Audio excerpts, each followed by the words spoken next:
Let's get nasty on a Friday. It's the Fast Lane on 101 ESPN. Carey Davis, Andrew Marsh. I'm Anthony Stalter. Appreciate everybody tuned in. 203. Your time check is brought to you by Clarkson Jewelers, an officially licensed Rolex jeweler. Big show today, baby. We got the NHL trade deadline officially over, but you never know. There's some trades that be trickling in. So let's go through the Blues transaction today. Boy, it's been an active day. Woo! Yeah, a lot of... maybe not as much as you thought. Oh, they didn't do a damn thing. Wait, what? Yeah, no, they didn't do anything. No. Crazy. Yeah. You must be reading that wrong. No, they they didn't do anything. Blues did not make a significant trade. They made a minor trade. I think Yeah, they made what like about Malcolm Subban? Sure, yeah.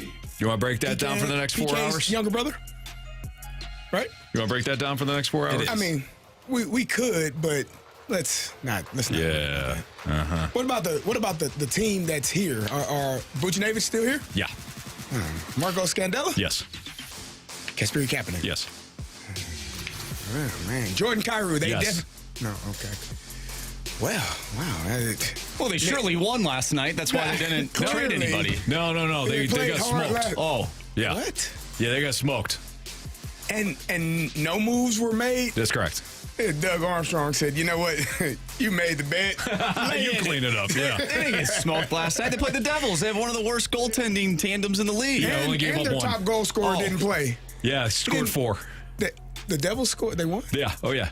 They 4-1. How? How? Yeah. Oh, they tried. Well, surely enough, no one scored like a hat trick or anything. Like, Oh, yeah, there was a hat trick as well. oh, Yeah. Hat trick, allowed 4 goals, scored 1. Yeah, no trades today. So, there's your Blues recap. And then they went over on the power play. That's correct. Yeah. They had 3 chances, though. It's the Well, it's all opportunity. about the opportunity. Yeah, it's about the process, not the well, results. they I'm didn't told. miss the net like wide open. Several times. Oh, Any other? You guys got anything else? I don't know. Did we covered it? Okay. Yeah. Doug Armstrong will have the rest for you coming up at 2:30. He's got a press We conference. don't need it. We just summed it up for you. Well, we'll still hear from him because he owes us content. He owes us some content today, boys.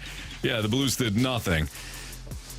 There were trades made, apparently, in the NHL, just not here. The biggest one, would you say the biggest one, Thomas Hertl, Marsh? I think so. I mean, there's been a few, but according to David Pagnotta, sounds like first rounders going back to San Jose for the Hertl deal. First rounders. That's plural, Anthony. Yeah, so multiple. That means multiple first rounders going to the San Jose Sharks for Thomas Hertl, who's going to be a Vegas Golden Knight. Good for him. I mean, when you think about it, what really do the Blues need? Like, everything that they need is right there in front of them. They don't need more drafts. They don't need more draft picks. They got guys, in the wings waiting. In all seriousness, Carey, I don't like how you put it. They don't need anything. But that part's kind of I know you're trying to be facetious. No, they got a solid team that they show up with. Like, okay, let me rephrase it. The one in Jersey last night? Well, no, not that one. The one that was won 5 games in a row, that was winning, not the team that lost to Columbus before the All-Star break, but the games prior to that. They've shown an ability. It's just an inability to show it every day. Okay. We have a few easy games coming up. I'm sure they could win. Yeah, no, not at all. Oh, yeah, not at all. So here's some of the deals that went down today. The local product, I'm a hometown hero, baby. Patrick Maroon, old Patty Maroon, is going to the Boston Bruins. Now, of course, he played locally here at Oakville High School. And Oakville, if you look at their hockey jersey, it's just their logo. The colors? It looks exactly like the Boston Bruins, only you got an O for Oakville instead of the B. So Pat Maroon destined to wear that logo again, I think. Okay. So he goes from Minnesota to Boston. Matt Dumba was traded to the Tampa Bay Lightning with a 7th round pick in 2025 for a 5th round pick in 2027. So that's what Arizona gets. We mentioned the Hertl deal, but we're still waiting on what the exact figures were for that one. But it sounds like San Jose's going to get a massive haul in return for Tomas Hertl. What else we got? Jake Allen, former Blue, Devils traded for Jake Allen from the Montreal Canadiens. So Jake Allen goes to the Devils. Good thing we didn't have to see him last night, you know? We got the other guy. Other than that, what else are we missing? Toffoli got dealt. Duclair got dealt. I'm looking at some of the earlier trades. But nothing from your Blues. Well, you keep saying nothing. But they did make a move. Okay, and well. you have to at least acknowledge that. No, I don't. Okay. Yeah. Did they have to make a move, though? Like, if the package wasn't the right package? No, you're absolutely right. Yeah. Off-season, here's my... it is a great point. We're having fun. Right. But Marsh is right. If some team called you and said, hey, I'm going to give you whatever it is, less than market value for Pavel Buchnevich, you hang up the phone. You don't have to make a move if you're Army. I think that this team will be vastly different come the offseason. Can they be vastly different? I think you're going to have to be. And you're going to have to find a way. The only issue you have is all of the no trade clauses that you dished out. Mm-hmm. And so when you give a player the opportunity to say, no, I don't want to go there. I don't want to do that. I want to stay here. Or I don't want to go. No, I'm not going to San Jose. I'm not going to Detroit. I'm not going to Columbus. Mm-hmm. Hell no. I don't do it. But if there is a place that they feel comfortable with, then maybe they allow the trade to happen. But it's going to be hard. But I think Doug Armstrong is going to find a way this offseason. You have to. Yeah. This is going to be 2 years in a row where your team doesn't make the playoffs. Last year, we accepted it because you knew you had expiring contracts. This year, you ain't got no expiring contracts. Everybody's locked in. Mm-hmm. These are the people you wanted here. Yep. And they're not playing well enough to have success. And so you have to revisit it and look at it and say, what do we need to do to be better? And there are going to be some people that are going to be moved. Mm-hmm. It just has to happen. This is not a Cardinal situation where Doug Armstrong is afraid to make a move or he's risk averse. He's not going to do anything unless he gets an absolute steal. We saw that last year. There was expiring contracts that needed to be moved, and he moved every single one of them. And he also was aggressive when it came to adding some pieces that were kind of low risk, high reward moves in Kapanen and Verana. Mm-hmm. This was going to be a different trade deadline. Carey and Marsh, you were joking about what I said about 2019. I said 3 weeks ago that this trade deadline, I think, is going to play out like 2019 did, where Doug Armstrong doesn't do anything. He doesn't make a move. Mm-hmm. Doesn't have to. Your roster kind of is what it is. You got a lot of contracts that, no, Carey, I'm not going to say they're going to win the cup. Yeah, they're going to go on a hot streak. They're That's not. what you're saying. No, they're not. I hear it. That team was different. That team was much different, in fact. So many similarities, though. No, the similarities end at the deadline where they added who was it? Michael Del Zotto, and that was it. And this year, they didn't do anything. I didn't think they were going to do anything 3 weeks ago. I thought he was going to roll with the roster. Things started to change as the more the losses piled up, and the more you fell behind in the wild card. I thought last couple of days, Buchnevich would be moved because you're most likely to get the highest return right now from a desperate team that's a contender that would also view having Buchnevich for next year as a huge advantage for them. But maybe Army was asking for too much, or he was asking for too much in comparison to what other teams were willing to pay. I'm kind of in the same line as Carey. I think that there's going to be like a massive overhaul of this roster in the offseason, and I wonder if Buchnevich is a part of this team moving forward in the future. Because so maybe I don't moving on from some of these other contracts and keeping Buch. Because that's an interesting thought. And maybe they don't, but I don't see this team being a contender next season. Yeah. Not with this roster. Not with this roster. They can't afford to stay the same. They can't for next year. Mm-hmm. Like we've seen it now for 2 seasons. You can't afford to do the same thing again and assume that the guys that have the ability are going to show said ability every single night. You're going to have to go in a different direction. And Marcia, to your point, I think you're looking at maybe 3 or 4 guys that are seeing significant minutes this year that possibly won't be here next year. Mm-hmm. So again, if you're just joining us, the Blues did not make any deals at the deadline this year. None significant deals. They made the Subban trade. Other than that, things look to be closed around the league right now. Jeremy Rutherford just tweeted out saying they're done. No news. No news. Okay. No news is good news, fellas. Well, maybe. Tomas Hertl traded from San Jose to Vegas for, according to several sources, multiple first-round picks. How do I say this last name? Jack Roslovic? Marsh? Roslovic. He gets dealt from Columbus in exchange for a mid-round pick. He goes to the Rangers. That was another move that was made within the last 10 to 20 minutes. Max Pacioretty is staying in Washington. Matt Dumba is going from Arizona to Tampa Bay for a 2027 fifth-round pick. Looking through the last, I'm trying to update you on everything that kind of just happened within the last hour or so. Jake Allen was traded from the Canadiens to the Devils. Pat Maroon was traded from the Wild to the Bruins. The Flyers acquired Eric Johnson. The Sabres acquired a 2024 fourth-round pick. Other than that, that's about it in the last hour or so. All right, so we have the press conference for Doug Armstrong. So you will hear from Army. He'll put it in his words why he didn't make any moves this time around. That one's coming up at the bottom of the hour. So 2:30 we'll carry that press conference. If you're ticked off about the Blues, wait till we get to the Cardinals news. That's next on 101 ESPN.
It's time to fly down to Florida for a spring training report on 101 ESPN. Presented by E&P Granite, Brooke, Jamie, Curbs, and Bernie Federko's choice for countertops and cabinets.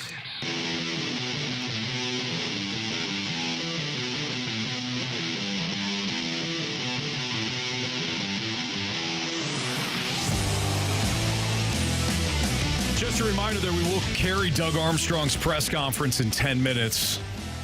Blues did not make a deal today. At least not one that was significant. The Cardinals have some news too, boys. Oh, my goodness. Just unfortunate news. So the Blues had no news. The Cardinals, we wish, didn't have any news. Tommy Edman is doubtful for opening day, according to John Mozeliak. He said now the question is just recovery. He's not tracking in terms of the timetable of what they thought he would return by. The question for the team now is how much time beyond the opener Tommy Edman will need. You gotta keep in mind, even when he's ready to swing a bat, that doesn't mean he's ready to face live pitching. So when he's ready to face live pitching, we're still talking about a minor league rehab stint because he's going to miss all of spring training. He might miss all of April when it's all said and done. This is not great. It's getting out of hand. At least your outfield is intact. Well, actually, you got Newt. No. You didn't. You got Walker. Newt's out. You have Dylan. What? Newt's out. Oh, he's out 10 to 14 days with a fractured rib? Yeah, 2 non-displaced fractures in his rib cage. Yeah, that's not great. So Nootbaar will take 10 to 14 days, according to Derek Gould of the Post-Dispatch. Swinging a bat during that time will be based on pain tolerance. Don't want to make the break any worse. Oh, man. So Newt is a concern for me because he's often injured, and I don't like that. Mm-hmm. I think he's a very good baseball player. I think he plays hard. I just don't like the injury bug just bites some people more than others.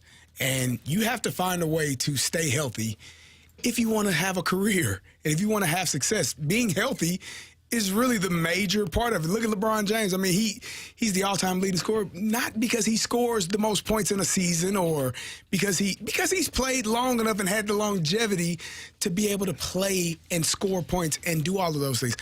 Being healthy is one of the most important components to being a professional athlete. If you are unable to stay healthy, you won't have a job. Mm-hmm. And so with Newt, it just feels like it's one thing after another. And again, it's not that he's trying to get hurt. He's playing hard. He's doing everything that he can do. Yeah. But you got to find a way to stay healthy and not find a way to get hurt. Yeah, it is. It's unfortunate, but you're right. I mean, you get certain play. Now, he's not to the level of like what Tyler O'Neill was. No. But we just had the discussion yesterday about Newt because BK and Ferrario were having the discussion about, whether or not you sign him to a long-term deal.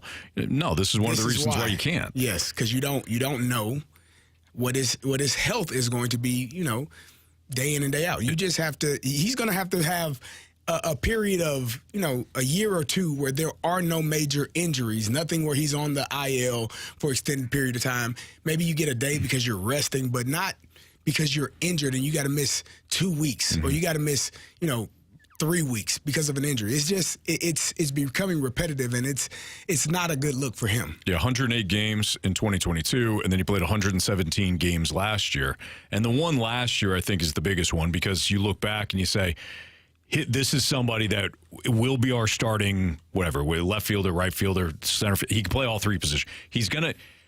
Lars Nootbaar was the only guy you felt good about heading into last season. Correct. Because Walker, don't forget, at the start of spring training, we were hoping that Walker was going to have a Pujols-like spring training where the big league team says, we cannot send this kid to Memphis. He's going to break camp with us. Right. He wound up doing so, but in the offseason leading up to it, Nootbaar was the only outfielder you felt really good about.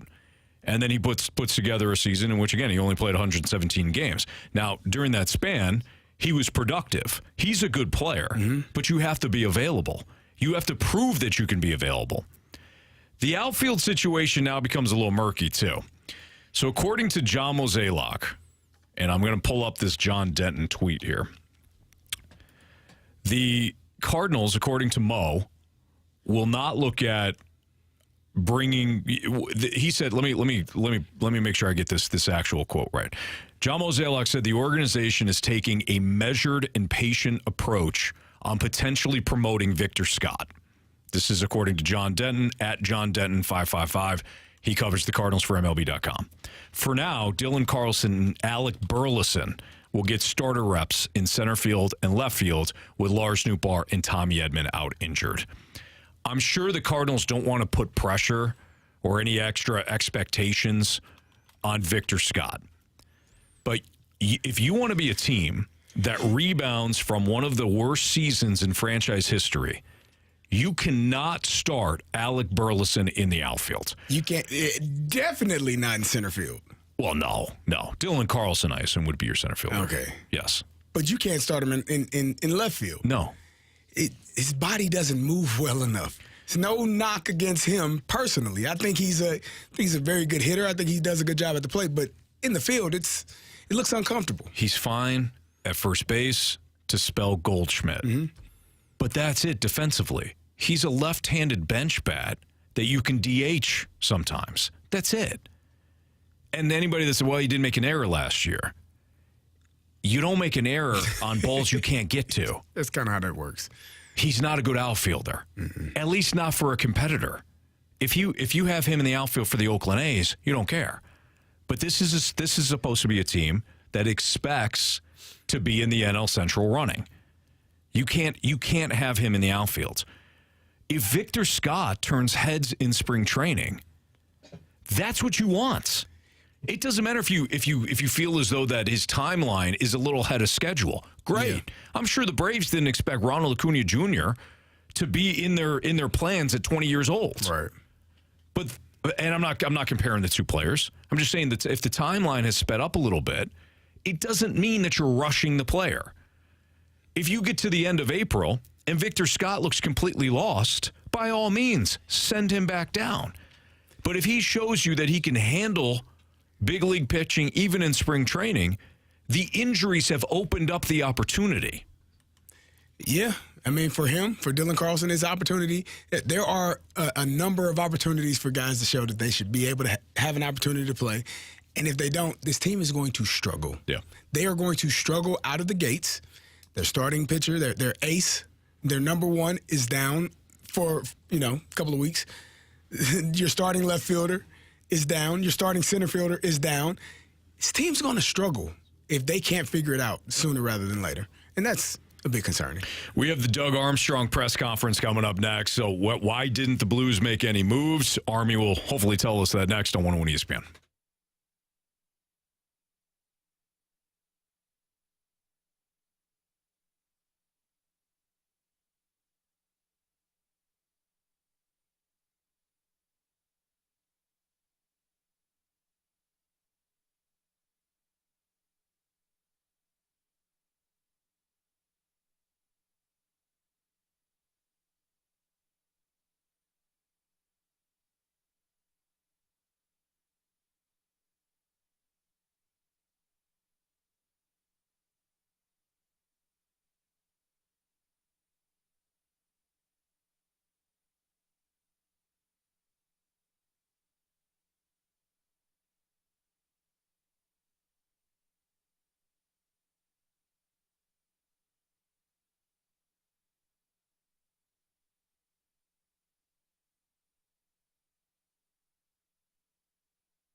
101 ESPN Sports Center. I'm Andrew Marsh. It's time for a Sports Center update, driven by Johnny Londoff Chevrolet and Johnny Londoff Autoplex. The Blues lost to the New Jersey Devils 4-1 last night. They'll take on the Rangers tomorrow. Pregame starts at 5:30. Puck drop is at 6:30. The Blues did not make any significant moves at the trade deadline today. Doug Armstrong will join us. Not the show, but he has a press conference that we will play here on 101 ESPN coming up next, so stay tuned. I'm Andrew Marsh, and this Sports Center update is driven by Johnny Londoff. Find new roads and shop 24/7 at londoff.com and londoffautoplex.com. Are you kidding me?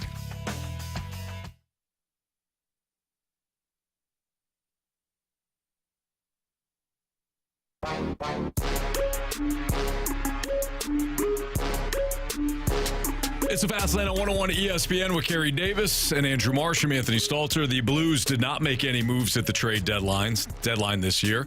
And Doug Armstrong is set to have a press conference, which we'll go to right now. Started here, pretty quiet day for the Blues today. Did you expect it to be quiet? And if so, did you have anything working or looking into anything? I thought there might be a little activity, but we were very quiet. Well, the whole time. I think our play the last 2 weeks has put us in a situation where, like at least the example is when you're heavily scouted the last couple of weeks before the trade deadline. We haven't played very good, so it's takes a little bit more fortitude for a pro scout to go recommend someone. And so this year we were coming out of the All-Star break, hoping to maybe add a piece at some point. We played 2 really good games, or won 2 games, and then quite honestly the bottom fell out, and so we were listening to potentially adding, but weren't going to go too crazy. And then the market for players that interest in our players wasn't there. Doug, some years, this is Matt DeFrance. Some years it's very easy to know what the goal is at the trade deadline for a team. What was the goal for you guys this year at this deadline? Well, I would say that we charted a course, at last year's trade deadline, and we're going to stay on that course. We're going to try and acquire assets. We're going to try and stay competitive in the NHL. And the waters are going to be turbulent. They were earlier in the year. They smoothed out for the better part of 6 or 7 weeks, and now they're choppy again. But the overall goal is to have a plan for the future, a plan for today. And so what we weren't going to do was use some of those assets that we gained last year to use this year. Unless we were a contending team, and we weren't, so we weren't in that type of a market. On the whole, were you underwhelmed by the returns that some of the teams that sold got? I don't really want to. I can't comment on what they received. They obviously received the most that they could, and when you're not playing in that market, it's hard to get a gauge of what everyone's value or how everyone's valuing things. First round picks sort of popped into vogue early, then they fell out of vogue, and now they're back into vogue. So it's difficult. Obviously, players' structure of their contracts as far as control plays on some of these things too, and there's just a variety of things go in. So I'm certainly not here to judge if other managers had a good day or a bad day. There's enough people else going to judge that one. I just know that it's probably not as easy as it's more detailed than maybe people understand what's going on beneath the surface. Doug, you used the phrase the bottom fell out. After you guys won 5 in a row, 6, 8, and 1, what do you think happened after those 5 wins? I don't really have the dates of 6, 8, and 1. I think that things, when the bottom fell out for me, it was that Nashville game at home. we had come home. We were flat in Toronto, tired. I sort of understood a little bit of that. Some nights you just don't have your legs, but we came home and we had Nashville. I think, if I'm not mistaken, we were 4 points up. We had a couple of games in hand. We knew we were going to get a tiger by the tail. They got thumped at home 9-2 by Dallas. They had internal strife as far as vacations and what they were going to do in concerts, and they made a statement that they weren't happy. And I thought if we had have won that game, if we rose up to that challenge, then all of a sudden you're 6 up, and their problems haven't gone away, and you still have games in hand. Well, they found a way to win that game, and they've gone on a massive heater since then, and that's started our current slide. And I wish I had an answer to why we weren't up to the challenge that day. And then you go a week later in Detroit, national televised game, we didn't have the effort that we had hoped to have. And so we're always searching for why these things are happening. And we've seen the ability, whether it's fright or whatever it is, when we made a coaching change, we saw that bump. But it wasn't just a bump in the record; it was a bump in the play. We were playing more direct hockey, getting pucks behind people, making them work 200 feet, getting traffic, and our slides are you can correlate our slides to too much east-west play, too many offensive zone turnovers, not making defenders turn. And I think if you just look at the not the fancy stats, just the normal stats, shots attempted, shots on net, slot shots. When we're in a bad stretch, you go to those stats and they'll tell you why you're in a bad stretch. Army, you say you want to remain competitive. You've put together winning teams before. What do you need to get to be competitive for the playoffs next year? Well, I haven't given up hope on this year. Probably people will think I'm crazy, but I learned that from Larry Plow. I think it was my first year here where we had lost a lot of guys, and I think it might have been Korea went out, and we were in Washington, and I was like, wow, this is going to be a long year, and that team ended up making the playoffs. They, Chris Mason came in, I think it was the goalie, and the guys came together. They had a ton of fun together. They enjoyed winning, and then they just went on and on. So I hope our guys can find a little bit of joy back in the game. Right now, when you're around our group, it doesn't look like there's a lot of joy. It doesn't look like there's a lot of excitement to have this job. And we've talked about that a little bit, Randy, that I understand it is a job, and but there's a point where, in my mind, never playing in the NHL, so I have to obviously couch that with my belief is that, you do all the work in June and July and August. You train, you get up early, you take care of yourselves, you say no to a party, you go home early from a party, you get up because you want to play and have fun in March and April, May and June.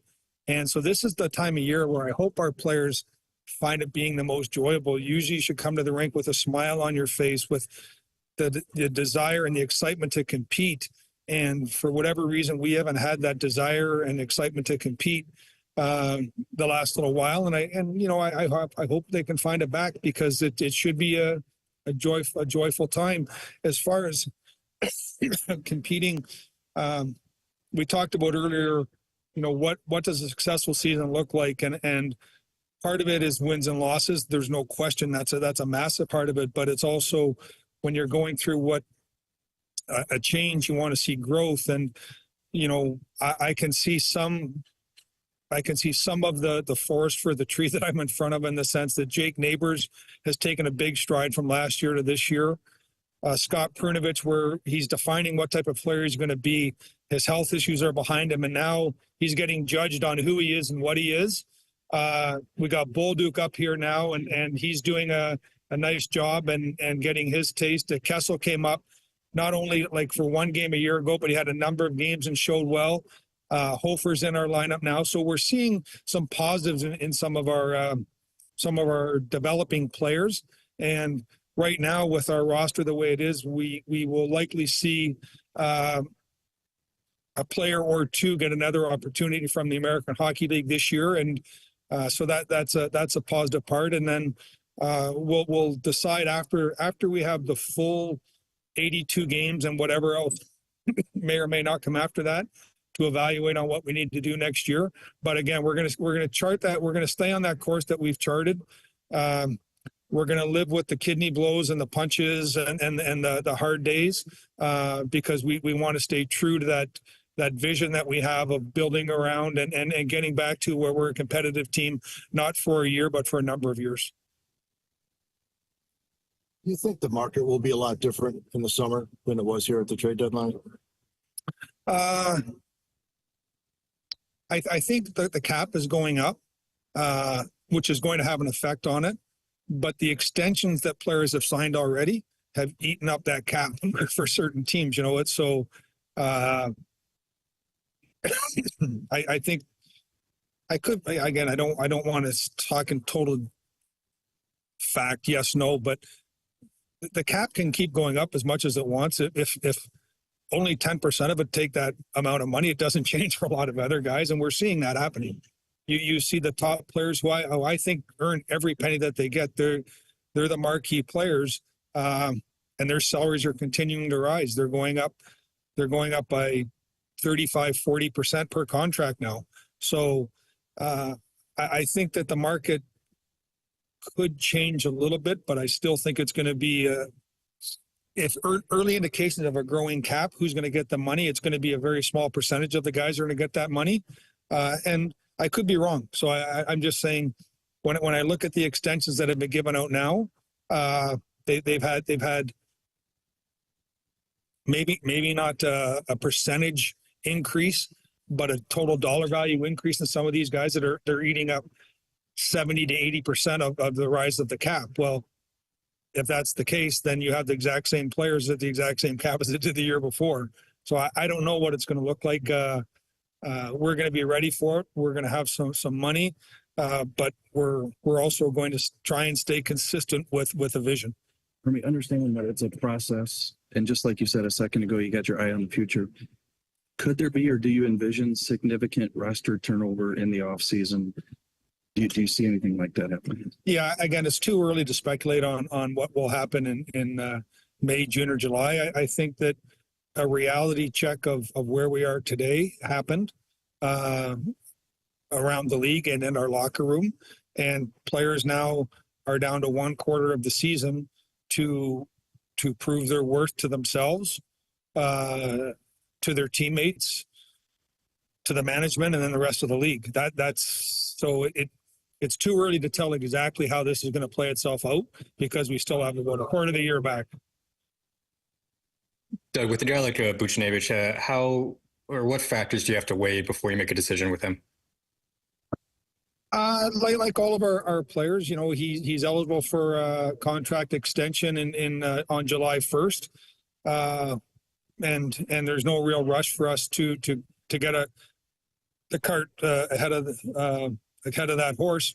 We're going to play the season out. We're obviously he's been nothing but a pleasant player since he's been here. He's been a top player for us. He performs well every night. He's a player that has stature in the league and stature on our team. And so he's a valuable piece of our team right now. And in July, we can sit down with he and his representative and make sure that he wants to be here and we can work something out. Guys, sorry, we're in a hotel here and they're doing the vacuuming behind us. That's that noise you're hearing. And Doug, to piggyback on that question, again, you don't want to put the cart ahead of the horse, but is Buchnevich a guy you want to be here? I mean, you like him as a player, a teammate. You'd like to get something done if you could. Yeah, I've been a big fan of Buchnevich since the day he's got here. Good players are. He's in that.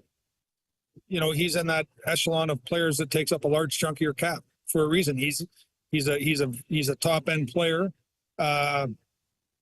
Not a superstar player, not a Connor or a Leon, but he's in a tier where he makes teams better, and he's a player I have a ton of respect for, and I look forward to chatting with. I don't think we didn't talk to you yesterday. What was the thought process with the Sundqvist extension? Yeah, I talked to Oscar yesterday morning, and it was just, we have the trade deadline coming up. I was honest that my affection for him as a man and the way he plays and what he means to the team, that we would like to talk about an extension. But I also understand he's a great competitor, and that he might, knowing how much he enjoys the playoffs, how he excels in the playoffs, that if he wanted me to look for a situation that would give him that opportunity, I told him I would, and I would bring back all the different options, everything being equal. I said to him honestly that I have to do what's best for St. Louis Blues, but if 3 things are relatively equal, or 4, I'll let you make that choice. But I said our hope is not to get there with you. We'd love to sign you. He talked about his love of the city, his love of the fan base of the organization, and we talked about him wanting to be a big part of helping us get the train back on the tracks, and then when we get it on the tracks, we can start to pick up steam. But he wants to be part of that, and that was refreshing to hear, because it's a transient league, and players come and go, and when you have someone that has the love that he has for the crest on the front of the jersey, and then the city, it became important for us to see if we could get a deal done, and it's very easy to get a deal done when you have 2 sides pulling the rope like that together. And with the other UFAs, Scandella specifically, was there just not a market, or it wasn't worthwhile to move them? Or? Yeah, as I said, I think that there wasn't I don't want to get into specific conversations, but there was just nothing that transpired today with any of our guys. Just something really minor, but with the Subban trade, does that mean Zarenko and Ellis are now your tandem in Springfield? Yes, it is. Ellis went down to the East Coast Hockey League and played very well. Came up, has played a number of good games, and his contract's up at the end of the year. So we wanted to sort of clear the deck and give these guys the opportunity to push to make sure we have the proper tandem for next year. Goaltending is such a difficult position, and it's difficult to get him up and running. And I give him a ton of credit. He's done a really good job. And for Subban, he's had a good year for us. He's going to go. He went to a very good American League team that's pushing, and so hopefully this is a win-win for everybody, creating space for our young guys to see what we. Excuse me. Just one of the things I wanted to see. It's can Z swim without a net underneath him? Subban was always a great safety cord to have there. Now he and Ellis got to get it done themselves, and they're pushing for a playoff spot down there, and we're going to make it hard on them. As I said, we brought up Bolduc. We'll likely we'll call a couple of other guys as we go down the path here. So they're going to need good goaltending, and we're going to make it unfortunately difficult on them. They have a lot of injuries down there, which is hard, but that's part of the learning process that these guys have to go through. Army, we got a question from Dennis Gorman, the AP. Dennis, go ahead. Hey, Doug, thanks for doing this. As the GM who's won a cup, when you look at the moves the GMs of contenders have made this year, does it indicate to you a wide open field? Yeah, it does. And I think, quite honestly, it's been like that for a number of years. You can't predict how the playoff matchups are going to go. But there's going to be, I look in the West, like the teams in the Pacific have loaded up, and the teams in the Central have loaded up, and 2 of them are going to play each other in the first round. That's just the way it is. And so there's going to be somebody just as unhappy as teams that didn't make the playoffs 13 days later. But I think it does show that there's parity is here. There isn't a Boston of last year that had an ungodly amount of points in the rest of the league. So it's if you were in that market and you were competing, you would have to think you have a chance to win a cup, and you maybe put a few more chips in. But the reality is, there's going to be 8 really unhappy guys after well, maybe not 8, maybe some of the wild card teams that are fighting just to get in. If they have a good showing, they can show progress. But there are teams that do not think giving it the old college try in the first round and losing is going to be good enough. Thank you. Hey, Doug, I want to go back to my question about this year. You said, hey, I haven't given up on this year. And you and coaches always talk about getting to our game. If you guys were to go on a run, from your perspective, what would that look like? What would the Blues game look like if you go on a run? Well, I think it would look like taking care of the puck, making sort of the things that we saw winning hockey teams do. They make the opposition go 200 feet. They don't turn pucks over in the middle of the ice at the offensive blue line. They live to fight another day. Their line changes are crisp and clean, and they put the new guys coming on the ice in a great position. You know, in a close game, and they play the clock. If there's a minute and a half or two left in a period, a defenseman doesn't go flying down on a pinch. He just lives to fight another day. That's winning hockey. That's what winning teams are doing now, and I think it shows itself in the detailed part of the game, and we were doing a very good job of that for a while, and that's sort of been a I don't say trademark, that's the wrong term, but like last year's team too, like they win 8, they lose 8. We give Sybil a good run for our money right now, and the different personalities that we have, and you know, we want to get rid of that. We want to become way more consistent. Doug, another very minor thing, but did you guys make any moves to make guys eligible for AHL playoffs today? AHL playoffs, yeah, we did send Bolduc down, and we've recalled him. I haven't told him that yet, so maybe he's going to catch it now. But that's just a paper move that you have to do to make sure that he can go. So we've used one of our 4 recalls. We have 3 left, and that's where we're at. Doug, just if there's any frustration within Blues fans hoping for a busier day today, is it as simple as there's a lot of fanfare with trade deadline day, but it's not really a day that's conducive to reshaping or doing some of the things that you'd like to do? Well, I think that all depends on where you are as an organization too. Again, it is difficult when you have a long-term plan. It's and you want to stay to that plan. It can't fluctuate with July 1st. It can't fluctuate with the trade deadline. It can't fluctuate on certain dates where other teams may be active. You have to stay. Well, my belief is you want to stay somewhat consistent to what your plan is, and I understand when you see what Edmonton did or what Vegas is doing or what Vancouver is doing, what Dallas is doing, what Winnipeg did, and Colorado did. You're like, well, why? Like, what is this guy sleeping? Like, how come he's not in on these deals? But I just those deals didn't make sense for where we are today or where we want to get to. Why we didn't get assets for certain things. That's a legitimate question, and quite honestly, we weren't offered. So, I'm not really sure, JR. Like, I do understand fans' frustration, but I have to stay consistent with the plan that is going to hopefully make these fans happy for a long time. And I'm fortunate in our ownership structure.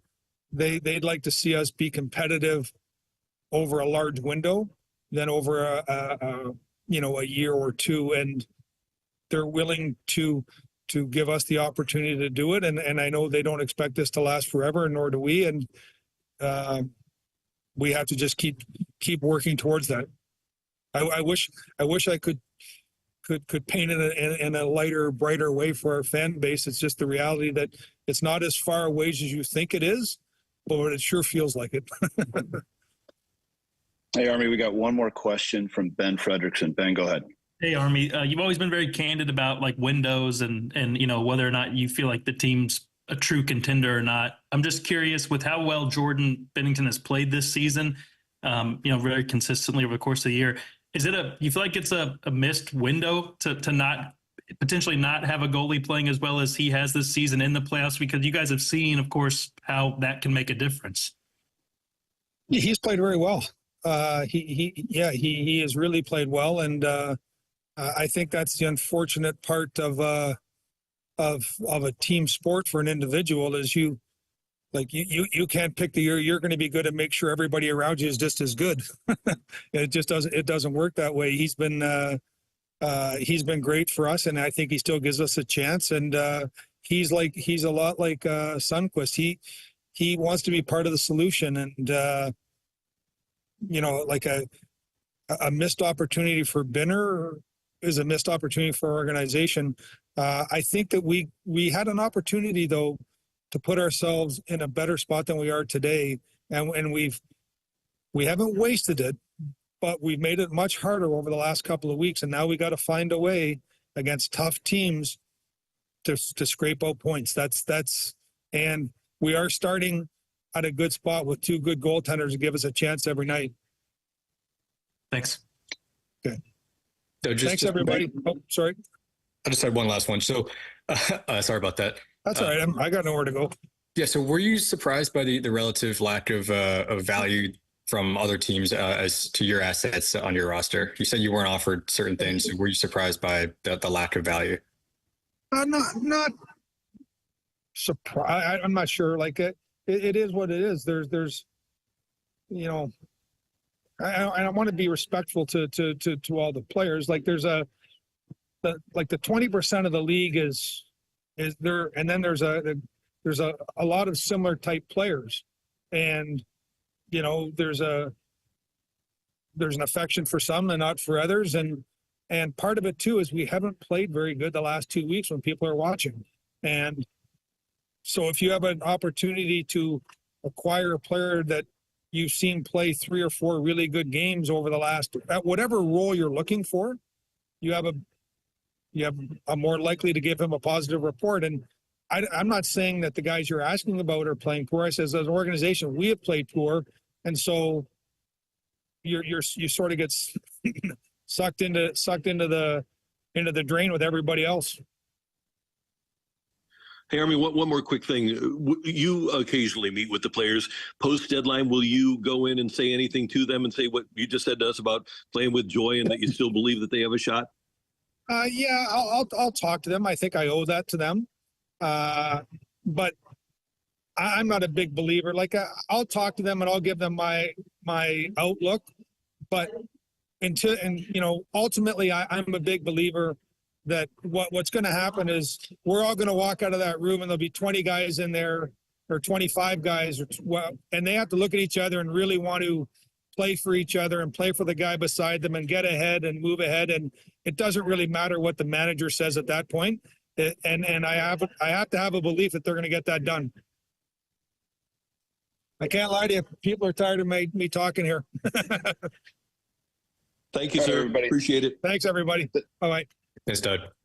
All right, so that was Doug Armstrong. He spoke to the media for nearly a half hour, a lot to break down. We'll get into it next, at least some of the key takeaways. But if you have mic drops that you want to leave us, I'm just perusing social media, and social media, Carey, isn't always the most isn't always the best measure when it comes to taking the pulse of fans. But a lot of people are ticked off that Doug Armstrong didn't make any moves. If you are too, sound off. Leave us a mic drop. We'll give our takeaways on Army's press conference next in the Fast Line on 101 ESPN.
Blues fans, we want cups.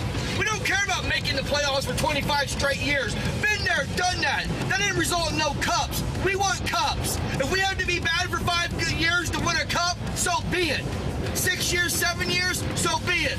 Give us a cup, and we'll take it. There you go. There's Joel sounding off. Love it. Thanks, Joel. Love the passion on that one.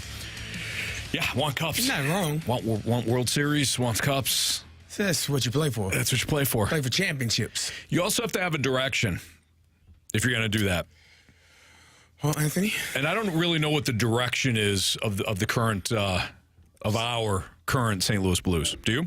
I have no clue. I'm talking about the roster. Well, I agree. Yeah. I think there were some things that stuck out to me, and I'm sure Hit me. Whew. So, one of them being, doesn't look like a lot of joy from the players. Mm-hmm. This was Doug Armstrong talking about his guys. Another one, no desire and excitement to compete. That troubles me to my core. Because as a professional athlete, you only have a small window. It is a small window of time in the grand scheme of time of your life. 10 years, if you're lucky, 8 years, if you're blessed, 15 of your entire life, Anthony. That's it.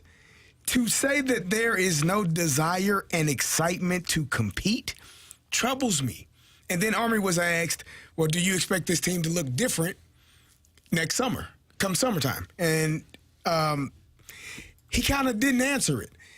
I would have loved to hear, hell yeah. There is no desire and excitement to compete from these guys. So unless I see it in the second half, the rest of the season, yeah, you'll see some changes. No desire and excitement to compete? What else are you doing? Right. We want cups. It's your damn job, man. This is what you're paid to do. Show up, play hard, give effort, do your best. If you get punched in the mouth and you gave your best effort, no one is going to complain. I promise you. Like, you're just probably just not good enough. Now, we probably need better guys. But if you get punched in the mouth and you're not giving effort, well, keep getting punched. Just sit there and get punched. Be a punching bag. Because that's what it feels like sometimes. No desire and excitement to compete struck a nerve with me. And then when you ask them, is the team going to look different? Oh, yeah, hell yeah. Yeah. Because there's no desire and no excitement to compete. That bothered me. And so I don't know. When you say what is this team? What direction are they? I have no clue. Because skill set is something that's you either got it or you don't. All of the men have skill. Otherwise, they wouldn't be in the NHL. Yeah. What's inside you, your ability to work hard, that's on you every single day. That is a commitment that you make when you lace your skates up and say, I'm going to go out here and do my job to the best of my ability. Or I'm not. But it is a choice. And they're choosing the wrong side. And that troubles me. This is the line that really stood out to me. And we're talking about the takeaways from Doug Armstrong's press conference. We played all 30 minutes of it. If you want to leave us a mic drop, I know we got one in from Nick. Joel already left one that was passionate. You can always reach us via the 101 ESPN app. The line, and Carey just read a couple of things that really stood out to him. The line that stood out to me, I even repeated it to you guys. I said, did he just say, and repeated it, the interest for our players wasn't there. Well, let's go back to no desire and excitement to compete. Yeah. Well, maybe that's why. The hell I want that guy on my roster for? No, thank you. And I understand why he said it. He was explaining why they didn't make any moves at the deadline. But when you say the interest for our players wasn't there, what does that tell you about your own roster? You don't have teams that are calling you consistently to get after your players when you're out of a playoff position. And maybe they were, and it was just something that he said just to give a reason and then move on. But if you don't have teams that are clamoring for guys, that means that you don't have a good enough roster. You don't have guys. You don't have guys. And we saw last year that teams did do that, Yes. right? The Rangers brought in Tarasenko to make a difference. Ivan Barbashev made a difference with the Vegas Golden Knights, and Ryan O'Reilly did a really good job up with Toronto. Yep. That's not the case this year because there are no players like that on your roster. This roster. When you real quick, those players. I mean, I think of O'Reilly and Barbashev. Grit, tough, hard nosed, playoff players. Give what they have. Tarasenko is extremely talented. He might not fit in the grit mode, but sometimes talent supersedes that, and you're like, I can deal with that. He's a Stanley Cup champion. There you go. When you're looking at these guys now, grit, where, who, when, why, how. That's that. When people say we want, you're talking about teams that are probably competing for playoff spots. Yeah, I need a guy with some sandpaper that wants to be here and work.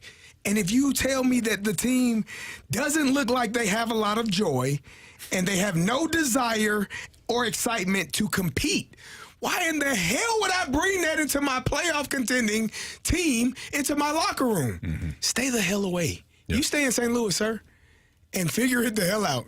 You do whatever it is you do there, but you won't be doing it here. You said grit. I agree. Jamie often talks about jam, having that jam as a player. That strawberry jam. To me, it's blackberry. It's got to be blackberry. But that don't leave a sour taste in your mouth. No, not at all. No, the watermelon, the fake watermelon taste. That usually leaves a sour taste in my mouth.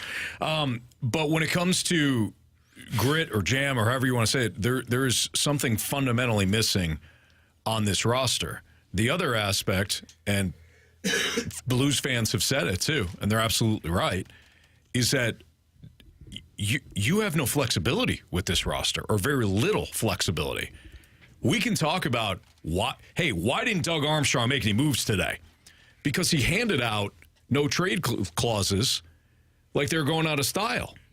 Everybody, you get one, you get one, you get one, you get one. And then when he goes to try to trade a player like Torrey Krug, he can't. Now, maybe he'll have more success this offseason. Maybe he'll free himself up. But, Carey, you had mentioned in the opening drive, in the opening segment, that this roster should look different a year from now. Yeah. We'll see. He was asked, and he said, if he can, though. It has to. Why would you keep banging on this door? No. Carey, I completely agree with you. I completely agree with you. I'm asking now. How? Yeah, exactly. Maybe the players will just want to be out of here. Maybe Doug's playing chess while we're playing checkers. Maybe he has pulled off moves that we didn't think were possible. He has built multiple Stanley Cup winning teams, including here. So I'm not going to look past Army to pull off some magic. But you just told us, and I quote, the interest for our players wasn't there. At the deadline, when teams know whether or not they have a Stanley Cup team, where teams are fighting to build a Stanley Cup roster, he's saying, nobody wanted our guys. So you go into the offseason, it's going to be different? This is troubling to me. Leave us a mic drop. We'll play these throughout the course of the show. I know, again, we've got one from Nick, but keep them coming in. What did you think of the non-moves today for Doug Armstrong and the Blues? What do you think about the state of this team? I asked Carey what the direction is. I think they're rudderless at this point. I don't know what the path is, the direction it to get back to being a legit playoff team, not just a wild card hopeful. Maybe you disagree. Leave us a mic drop. Maybe you're more optimistic. Again, we'll play the mic drops throughout the course of the show. Let's get back into the Cardinals. Lars Nootbaar, if you missed it earlier, he's got a rib injury that's going to cause him to miss some time. Tommy Edman, not going to be ready for opening day. No timetable on him either. How big of a concern is that, coupled with the Sonny Gray injury and the Kyle Gibson issues thus far in spring training? We'll get into it next on 101 ESPN. We want cups.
I trust Armstrong. It sounds like he has a long-term plan. Well, if his name was Mo, I'd be screaming to the high heavens. Oh, man. Ricochet shot for Mo on NHL trade deadline day, at least for some teams, not for the Blues. Carey Davis, Andrew Marsh. I'm Anthony Stalter. Trade. Okay, they made a small trade. There you go. Malcolm Subban is now a Columbus Blue Jacket for It's a trade. a player to be named later, cash considerations or There something. you go. That money. A Coke that machine. player? I don't know what they got. It's Fastlane on 101 at ESPN. It'd be kind of cool to have a vending machine. I'm sure they've got him. I'm sure they've got him, Marsh.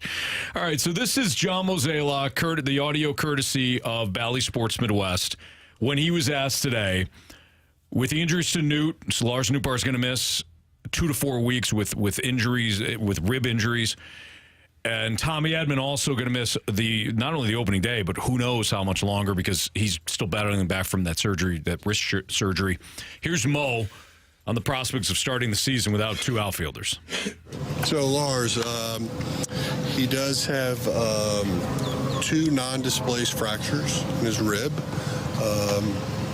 The concern is basically he has to get to a point where he's pain-free, and he also has to get to the point which could take anywhere from 10 to 14 days to where he can't have any, traumatic injury to that area. So obviously that's why you won't see him playing in the field, because you don't want him diving.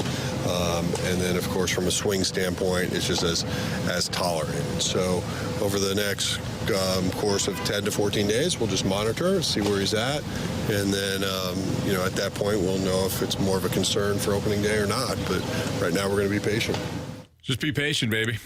So here's the thing. T-shirts available. Here's what you should understand. A rib injury is one of the worst things ever because you don't have to be playing in the field. If he sneezes, it's going to be a traumatic injury. And I'm not exaggerating. A hard sneeze, a hard cough, when your ribs are impacted, breathing. That's how easy that is. And it was tough for you in the shower the other day. I couldn't do it a couple of weeks ago. I can't imagine having something wrong with your ribs. Just compressing. I tore my oblique the other day, a week ago. It's not 2 great. weeks ago. It feels awful. On the leg press. When you were working out at the MAC? Still trying to figure out how you did that. Well, I think I engaged my core and then tried to... You should activate your core. Yeah, and then try to fire up and... Oh, no. I should just say I'm old. Yeah. Well, you probably... Avoiding traumatic injury to a rib is a difficult task. No doubt. Not playing and not swinging and all of those things are going to assist in it. But, again, a hard sneeze can this is not a joke. Like a hard sneeze can cause severe pain. So, yeah, I don't know when he does get back, how well can he swing? You got to use your core to swing a bat. That's important. Is he going to be hesitant to chase after a ball that's close to a wall? I don't know. These are some concerns for the St. Louis Cardinals. So here are my thoughts on this. One, hey, Dylan Carlson, let's go. Let's go, man. The door was open when it looked like Tommy Edman wasn't going to be ready for opening day. We speculated on that a week ago. Now it's confirmed. He will not be ready for opening day. So Dylan Carlson, as a former top prospect who has been given opportunities in the past, who entered this offseason as a 4th outfielder, he has another opportunity to showcase his ability. Now, he's got to stay healthy, too. Injuries have been, unfortunately, part of his past as well. But Dylan Carlson, come on, man. It's not as if the Cardinals are now turning to a 4th outfielder, what you would normally consider a 4th outfielder. Kind of a veteran guy, you sign him 1-year deals. No, Dylan Carlson's a former top prospect for you. So hopefully he comes out and he has himself a good spring training. The other thing, big picture wise, actually I'll go another small picture here. I know that Alec Burleson has had a very good spring with the bat. He's like 7 for 18, something like that. He's had a good spring. The Alec Burleson that I saw a year ago cannot be a starting outfielder on a competitive team. Maybe he's worked hard in the offseason to improve his defense, and he's going to be a better overall defender. We'll find out. But all I can go on right now And the Cardinals certainly know him way better than I do. But all I can go on now as I try to project what the Cardinals are going to be early on in the season is that is somebody that you do not want in the outfield. Even though he was errorless last year, he didn't get the balls. There you go. Big picture-wise, Mo continues to be haunted by the past. Adolis Garcia, Randy Arozarena. The Randy Arozarena Rich trade. Palacios. Well, maybe. We'll see. We won't go there yet. The Randy Arozarena trade, I said it at the time, was going to be just as much about the development of Harrison Bader and Tyler O'Neill and whatever other outfielder they had at the time, as much as it was going to be about Matthew Liberatore. Because they were handing an opportunity to Harrison Bader and Tyler O'Neill in order to get Matthew Liberatore. Now, you've got yet another outfielder that is down with an injury and can't stay healthy.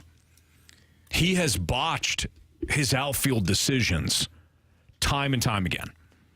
And they moved on from some outfielders from last year. I mean, Tyler O'Neill was one. I don't care about that. Yeah, that was fine. Yeah. You know, how's he doing? He's hurt. He's hurt. Okay. Yeah. It's not great. No. But, I mean, it would have been a body.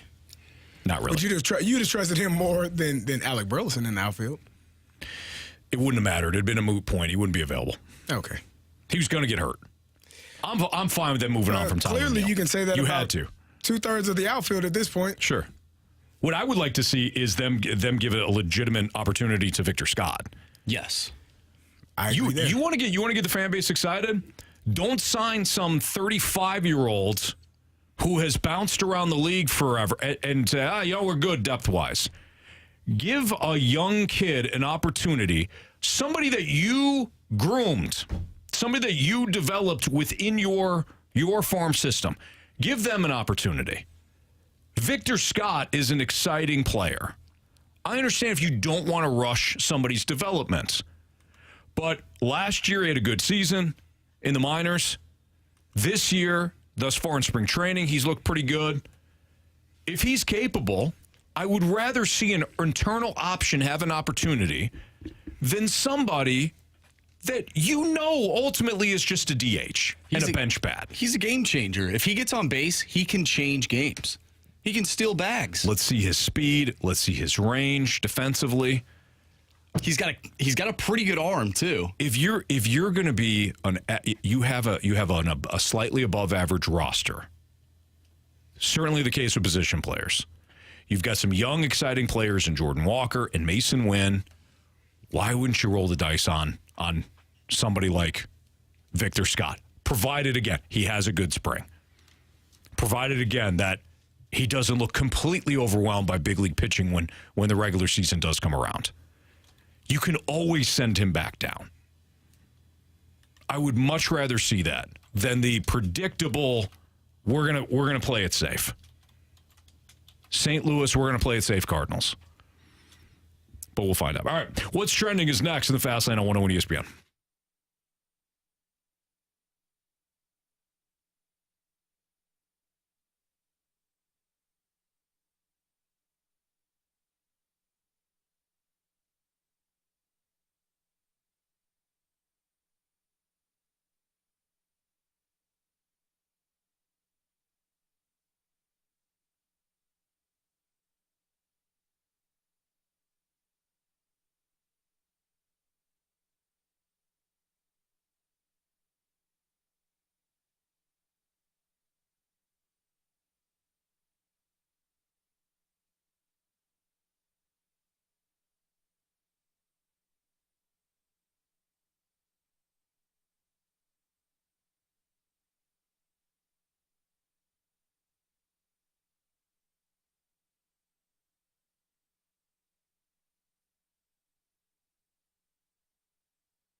101 ESPN Sports Center.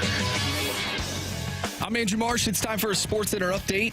Brought to you by Saliga Heating and Cooling. The Blues lost last night to the New Jersey Devils by a final score of 4-1. They'll take on the New York Rangers tomorrow. Pregame starts at 5:30. Puck drop is at 6:30. The Blues did not make any significant moves at the trade deadline to alter their NHL club. Doug Armstrong talked with the media. We had Doug Armstrong's press conference right here on 101 ESPN. If you missed that, you can go to the website, 101ESPN.com, or use the free 101 mobile app. Just head to the podcast page. You'll find that press conference, all of our interviews and full shows there, and it's all brought to you by Dobbs Tire and Auto Centers. Lars Nootbaar has 2 non-displaced rib fractures, and his opening day status is in jeopardy. We just talked about Nootbaar and the outfield. We'll continue talking about the Cardinals and their injuries throughout the remainder of the show. If you want to chime in, use the Air Comfort Service text line 314-399-9646. We have What's Trending coming up next. I'm Andrew Marsh, and this Sports Center update is brought to you by Saliga Heating and Cooling, an independent American Standard heating and air conditioning dealer.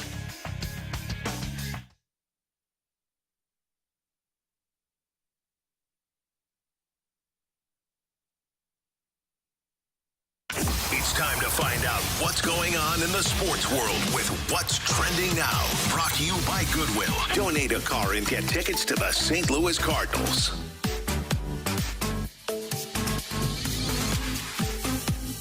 Welcome back to the Fast Lane here on 101 ESPN with Anthony Stalter and Carey Davis. I'm Andrew Marsh, and it's time for What's Trending.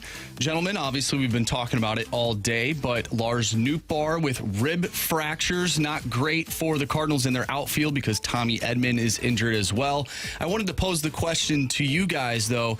Does this injury, and both of these injuries really, does it make not moving anybody during the offseason, does it make that like a good move? A non-move is a good move? Because we talked about it in the offseason, moving maybe some of the offensive pieces for pitching. They did not do that. Is this the reason why? Because there's been so many injuries with the outfield? Oh, wow. I don't think the two are related. If you had moved some of your young outfield depth for pitching, I would have been just fine with it. And I would hope that I wouldn't be hypocritical or play the double standards had the injury still occurred, because at least you were trading for pitching. I think what happens now with Dylan Carlson and maybe Victor Scott, that is going to be the telltale sign. And I would apply that to pitching too, Carey. You know, if Kyle Gibson, he's a veteran. I'm not necessarily worried about the spring training stats, but let's say Kyle Gibson is awful throughout the month of April. Do you have the huevos rancheros, if you're the Cardinals, to say, hey, it just didn't work out. We're going to DFA you. We're going to go with one of our young options here and roll the dice with him? I don't think so. Okay. All right. I just don't think. Well, I'm depressed. Thanks. I don't know, man. The injuries, it's part of sports, but again, it's an opportunity for Victor Scott. It's an opportunity for Dylan Carlson. It's an opportunity for Alec Burleson to take a spot, to earn a spot. And when you earn that spot, hopefully you never give it back, because that's what's in front of you right now. And so you got some injuries to some guys. We'll see how well they play, because you can't afford to have Mason Wynn, who I think most people, we just assume he's going to struggle. He may hit well at the plate, but we assume he's going to struggle because he's a young player. And if Victor Scott is also struggling at the plate, but he has to play because you have injuries, that's 2 players right there that you're basically giving up outs for. Yes. At the plate. That's correct. Makes your lineup less dangerous, less potent, and it puts you in a precarious situation. So the injuries we're gonna have to see how quickly Tommy Edman and Lars Nootbaar can return, and if not, some guys got to step up and play well. By the way, I said that the Cardinals did not trade any outfielders. Of course, they did trade Tyler O'Neill, Richie Palacios, but I didn't believe those guys would be in your starting lineup in 2024. So who were you thinking of, like Dylan Carlson? Donovan, Tommy Edman, those were some names that were floated out there in the offseason. Those types of dudes, not the guys that weren't going to be. And 2 years ago was Newt. So, and if look, there were a lot of teams, not a lot of teams, but there was teams that were calling about Newt 2 years ago. So I guess you could kind of apply that throw him in there too. Yeah. Okay. So, the Blues did not make any significant moves. We talked about that. We had Armstrong, the press conference earlier today. Again, if you missed that, go check out the podcast. We'll have that for you. But how long are you giving Doug Armstrong to turn this around? Like, what is the expectation level of this team to become a contender again? I would love to know what I asked this of Carey. I would love to know what the direction is first. If there was a clear direction, if you could say, I see what he's doing now. Even the Cardinals, I see what the direction is. I don't agree with the direction, but I see it. They invested a lot into their position players when it came to the draft and when it came to the two big trades that they made within the last 6 years, Paul Goldschmidt and Nolan Arenado. They went all in on offense. It was a dumb move in hindsight. Not a dumb move. It was, ill-advised, right? Mm-hmm. Because pitching ultimately wins in baseball. But they decided, because the way pitching is now, guys aren't getting deep into games. Let's go with young position players. We haven't had a ton after developing Albert Pujols. Like, we've missed this wide gap. Let's go that way. And now you do have the position players in place. Whether or not they develop is another story. But you do have some young pitching that will be factoring in that will be coming up at some point. I see what the direction is. I can't tell you that it's going to work, but I can at least see what the path to success is. What's the path to success for the Blues? The last 2 years, you first blame the players a year ago, then you blame the coach this year. Blame the players again this year. Probably. You have to. Yes. It's on them. So, but you still haven't figured anything out. And now you got all these players that have no trade clauses. You can't really move Torrey Krug. You can't really move Jordan Kyrou. You can't really move whoever. I don't think they should trade Colton Parayko, but even if you did, probably can't move him. What is the direction? Are you a defensive team? Are you an offensive team? What do you do well? I know you got a great goaltender. What else? You're not consistent at all. That's about it. So the roster offers you no direction, and the on-ice production offers you no direction. So how long will it take? It may take a while. Unless you can move some of these players in the offseason. I wouldn't be hesitant. I've said this the last 3 days now. I wouldn't be hesitant to move Kyrou. If somebody called me about Kyrou, and I'm not trading him for pennies on the dollar, but if somebody were calling me about Kyrou in the offseason, please.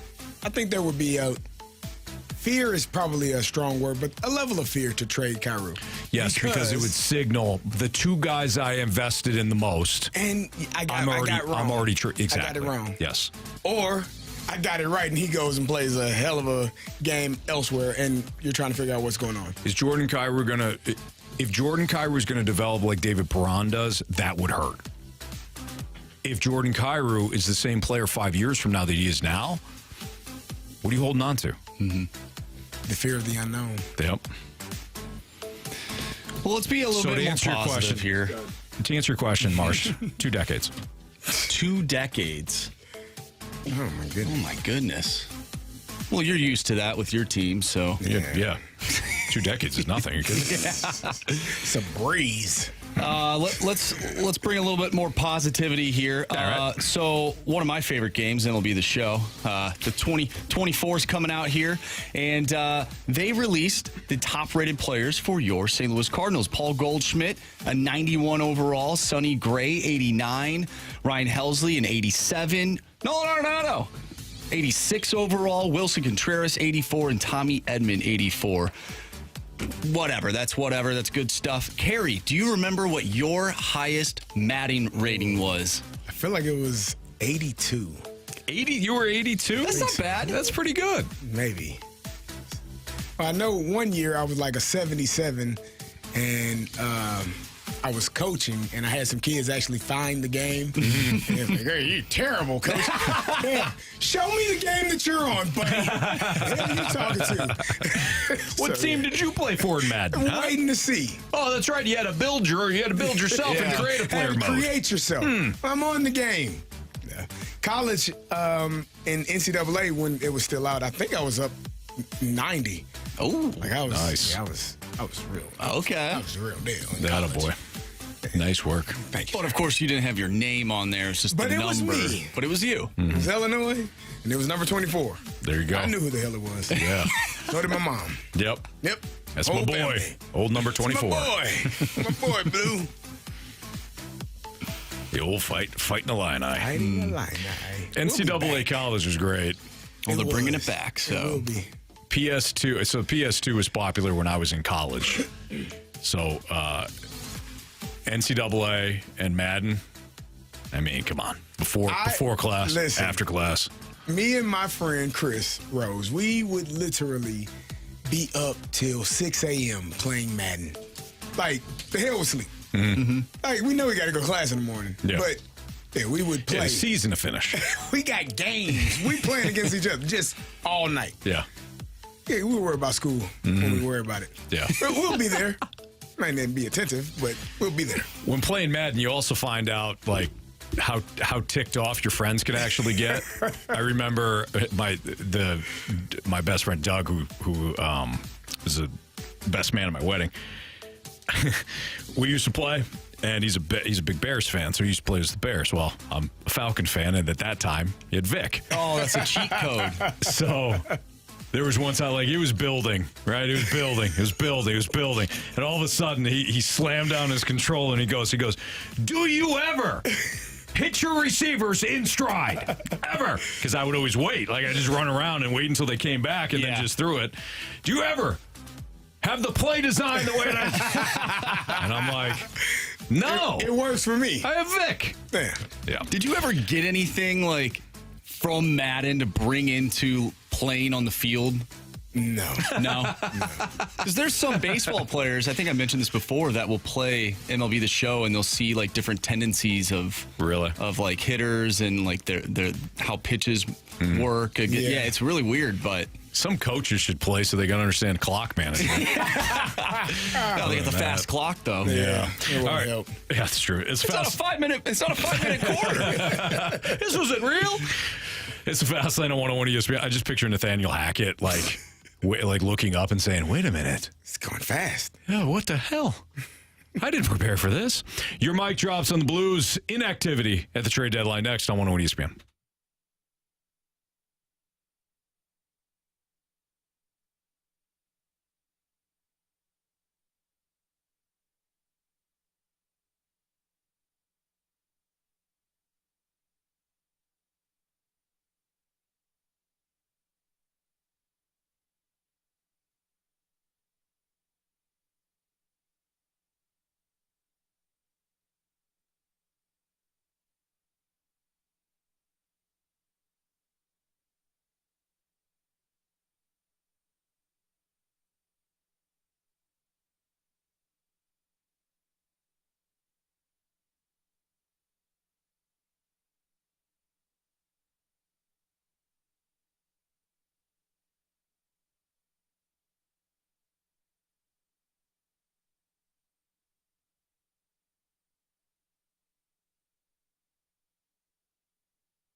If Army would have just given Petro what he wanted, the Blues would not be in this situation. They wouldn't have the Falk contract, the Crew contract, the Letty contract.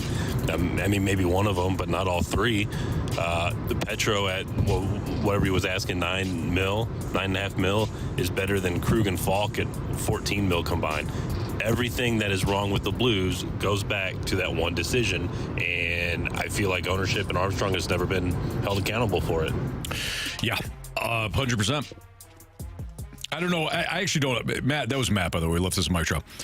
I agree with him on the Petro thing. I don't understand the whole hold somebody accountable. The only people that can hold Doug Armstrong accountable or John Mozeliak accountable is either the fans, if you decide not to show up because it impacts the owner's money, or the owner. That's the only people that can really hold them accountable. I see these all the time, and I hate to get sorry for the soapbox. I'll just apologize right now. If you think that the media is supposed to hold these guys accountable, they can only ask the question.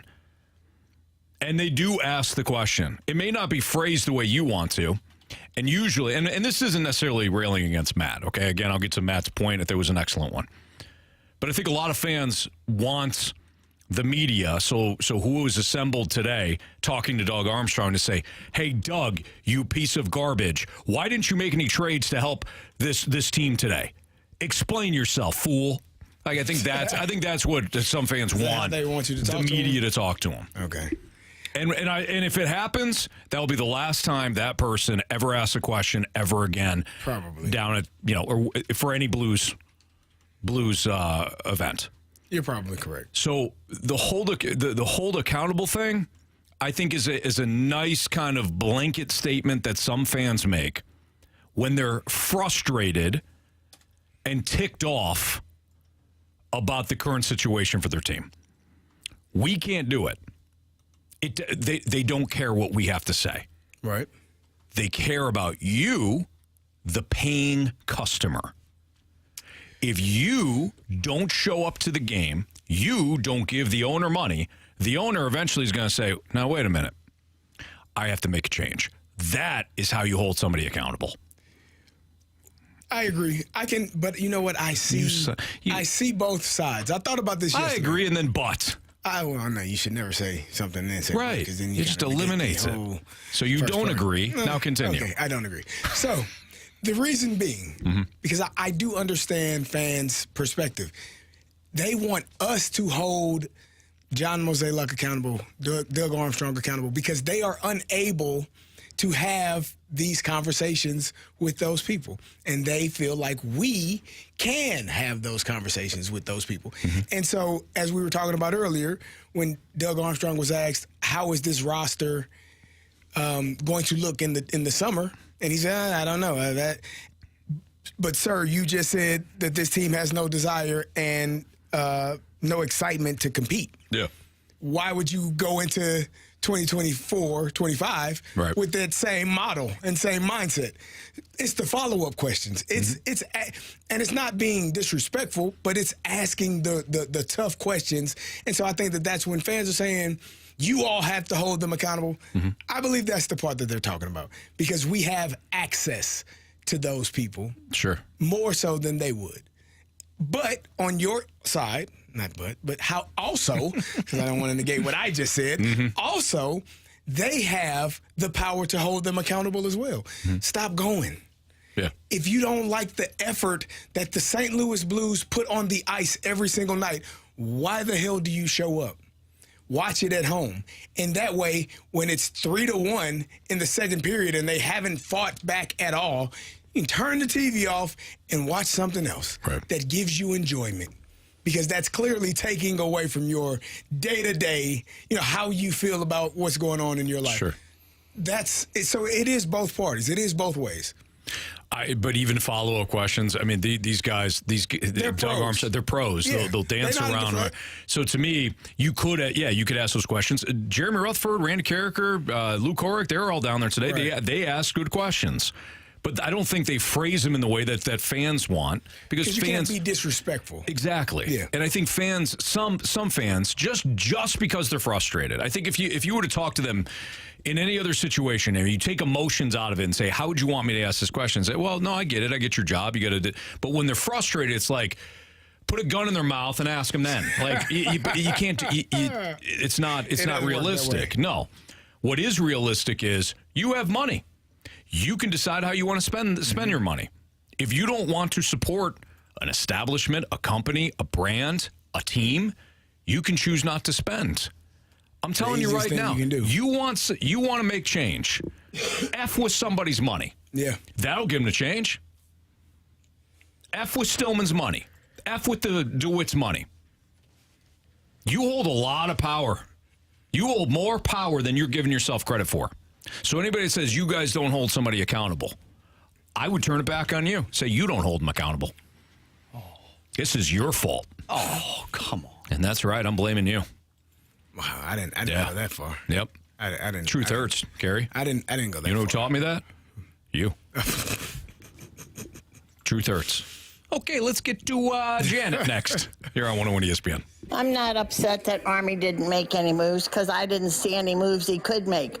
What I'm upset with is what he's done in the past by not re-signing Maroon, by not re-signing O'Reilly, by not re-signing Perron, by not re-signing players that actually want to play for the money that they're being paid. Unfortunately, the team that we have right now just plays whenever they feel like it. Period. I'm so sick of watching those lazy asses skate up and down the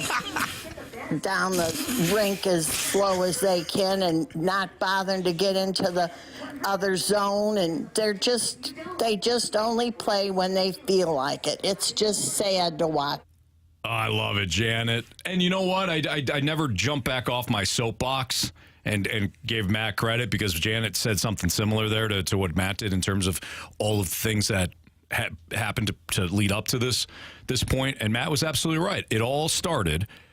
The building started to shake when Pietrangelo wasn't brought back. Mm-hmm. So it was Matt, right? It was Matt first, then Matt Janet laying some cold hard truth at everybody's feet. Pietrangelo wanted $9 million. The money in the term wasn't as big of a deal as the no movement clause. How much did he want per year? I can't remember. Do you remember? It was something along. The no movement clause was the big deal. Yeah. Well, he gave out. Armstrong started giving them out later. And maybe he realized. So that was a no trade clause. Oh, the no trade clause. Okay. So he's willing to hand out that no trade clause like toilet paper. He's got no problem with that here. Have as much as you want. As long as we're not in COVID. Here we go. You know. Is it 2-ply? Yeah, 2-ply. Absolutely. Here, it's got to be. You take a roll. You take a roll. No problem with the no trade clause. There's the no movement clause. Gotcha. Because the Army's big thing is. I'm making you more powerful than the owner in that standpoint. I get it, but now though, was there an exception? Now you have players. It seems like now that there are multiple players that have a little bit more power now because they can dictate where they want to go. If they have that conversation of being traded, and we saw this offseason, that played itself out to a T. Yep. No question. All right, I do want to get to Nick, so let's get to Nick because I said it a couple of times last segment or last time we did this. So here's Nick, and then we'll get to the Gauntlet. And by the way, we do need a new Gauntlet participant, so Air Comfort Service text line is 314-399-9646. If you want to play in the Gauntlet, just text in Gauntlet. You have an opportunity to take on one of us. Here's Nick. I'm totally fine with the fact that Army didn't make any moves. I think after hearing him talk about Booch, he definitely wants to sign him to a long-term deal. So unless he was going to get exactly what he wanted for him, there was no way that he was going to let him go for cheap. I think you could definitely see him get rid of Kyrou because I don't think Kyrou's playing the style that they want him to play. And it's tough to make deals when you're trying to look 2 or 3 years into the future, and these other teams are trying to win a Stanley Cup this year. So there's a lot of challenges with that, and like Army said, they've played like crap lately, and the players have looked absolutely terrible.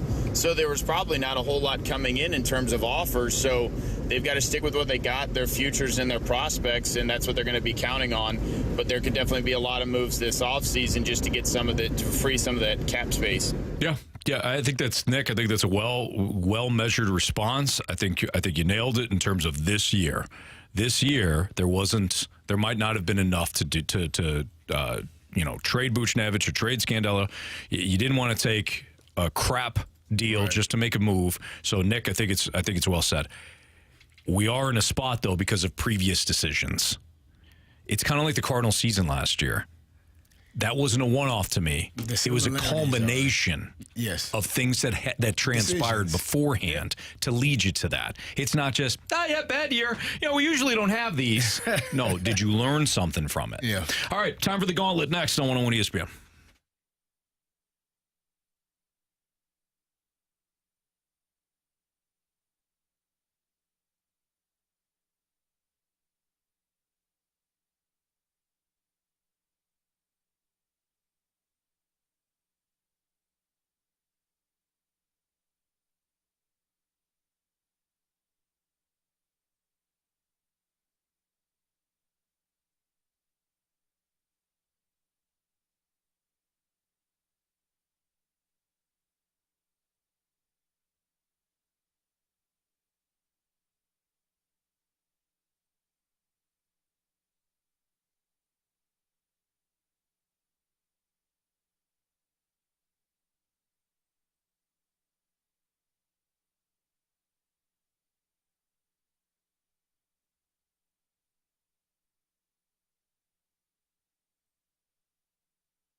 If you're currently working with a real estate agent that has their own lender, still give my guy Stewie a call, because what Stewie's going to do, Stewie from Stewart's American Mortgage Corporation, he's going to comb over that loan, and he's going to find you even more ways to save money.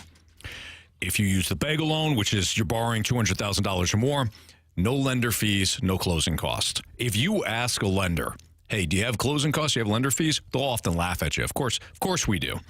Everybody does. No, not Stewie. Stewie's going to save you money over the course of your loan. He's also going to stay on top of things like when is a good time to refi. Maybe it's a situation where you refinance and you say, I got to wait a while. Nope, not with Stewie. He will constantly check the market for you so that you don't always have to be on top of it. If you want to stay on top of, what the Federal Reserve is doing, everything, you want to be an educated, person, great, fantastic, excellent, you could stay on top of it. But Stewie's going to do that too when you're a client of his. It's one of the many advantages of going with Stewart from Stewart's American Mortgage Corporation. He's the best. He's helped Jamie and I out in the past. He's going to help you out too. He loves when you call and say, hey, heard you on 101 ESPN, or heard Anthony or Jamie talking about you on 101 ESPN. So make sure when you do call him, he mentioned that. 314-324-4440 or Google the Bagel Loan. NMLS number 226715.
warriors. 4 categories, 1 challenger. Can you master the Gauntlet? The Gauntlet is powered by Master, your hometown source for business communications for more than 30 years. Visit Mastor.com.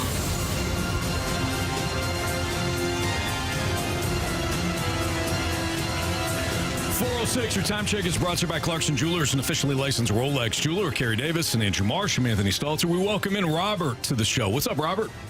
What's up, guys? How you doing? We're doing great, man. Happy Wonderful. Friday to you. First time in the Gauntlet? Yes, sir. All right. Well, welcome to the show. Would you like to take on Andrew Marsh, Carey Davis, or me today? Carey, I think you're going to be my opponent. Oh, man. Carey Davis. Super Bowl champion, Carey Davis. Get it together. Spin me something good, Marshy. Whoa. Hey, I don't dictate the wheel. Yeah. Whatever you do, you dictate the wheel. So you'll probably get random. Kind of hope that Carey gets something he doesn't like now. Well, what is Robert like? Robert, what do you want? Robert, what do you want? I'd probably be shooting for baseball. I think I'd be better at that more than anything. Baseball? All right. Well, tell Marsh to spin the wheel. See if you get baseball. Marshy, spin that wheel. All right. Robert wants himself some baseball. Let's see what the wheel says. The wheel is spinning. Oh, it is random. Oh, wow. I mean, that was close. Not even a millimeter. No, it was either going to be hockey or random. How do you feel about that, Robert? I think I'll handle it. Okay. How was Carey in random? Marsh, do you have the stats pulled up? You don't have to worry about it if you don't. Just want to see. So Carey's record in random is 2-3. Overall, he is 11-7.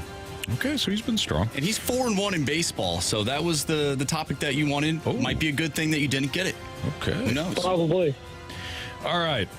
As most of you know, 4 questions, all random. 4 to Robert, same 4 to Carey. Every question, Marsh, is worth 2 points. If Robert or Carey ask for the options, those questions become worth 1 point. That's correct. Here we go. Robert, before it became a Disney classic, Snow White was a German fairy tale written by... Oh, I feel like I should know this. I've watched that movie so many times. You got to go options. Hermann Hesse, the Brothers Grimm, or Friedrich Nietzsche? You're going to have to go with that second option there. The Brothers Grimm? Yes, sir. You got it. Question number 2. What celebrity chef is known for being the mayor of Flavortown? That would be Guy Fieri. Final answer? Final answer.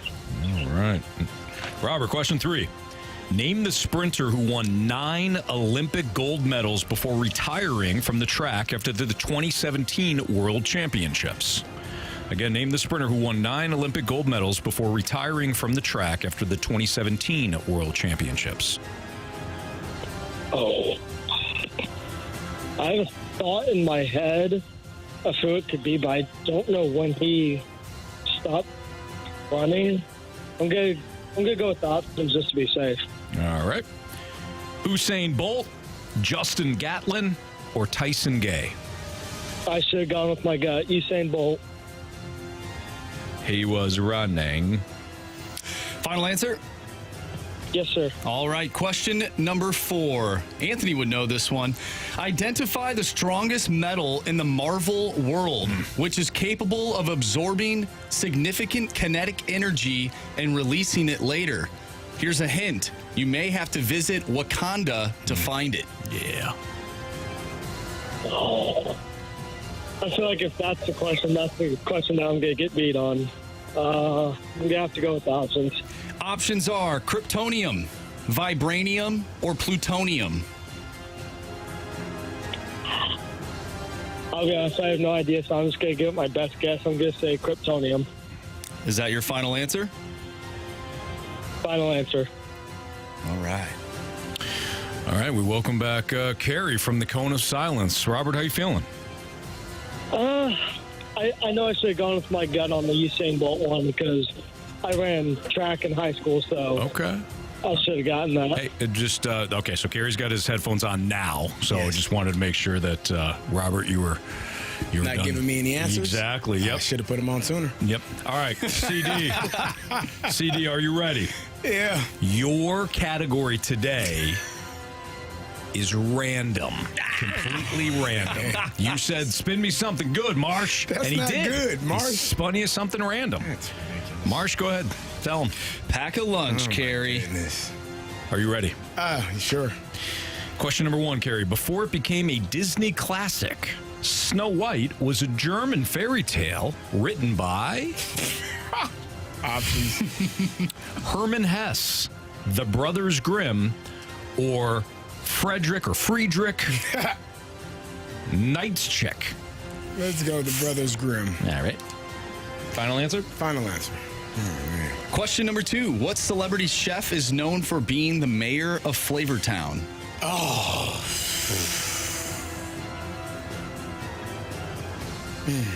I'm going to say his name either way. Maybe not. I don't feel like it's Gordon Ramsay. Just the only one that comes to mind. Give me the options. Options are Gordon Ramsay. Of course. Emerald, Lagasse, or Guy Fieri. Oh. Let's go Guy Fieri. Final answer? Final answer. Question number 3. Name the sprinter who won 9 Olympic gold medals before retiring from the track after the 2017 World Championships. Usain Bolt. Final answer? They didn't say male or female, did it? It did not. Just name the sprinter. I'll go final answer. Usain Bolt. Question number 4. Identify the strongest metal in the Marvel world, which is capable of absorbing significant kinetic energy and releasing it later. Here's a hint. You may have to visit Wakanda to find it. Is it vibranium? What is the name of it? God, I should know that.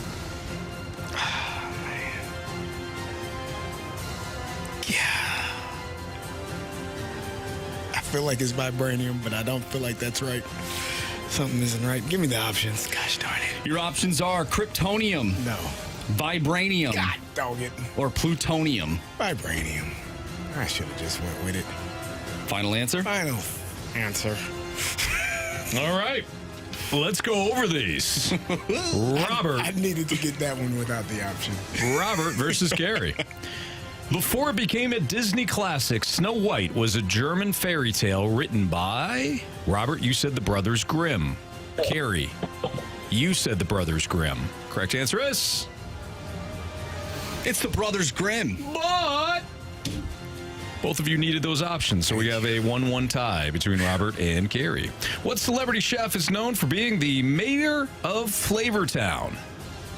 Robert, you went with Guy Fieri. Carey, you also went with Guy Fieri. Correct answer is... It's Guy Fieri. But... Robert did not need the options, so Robert has a 1-point lead.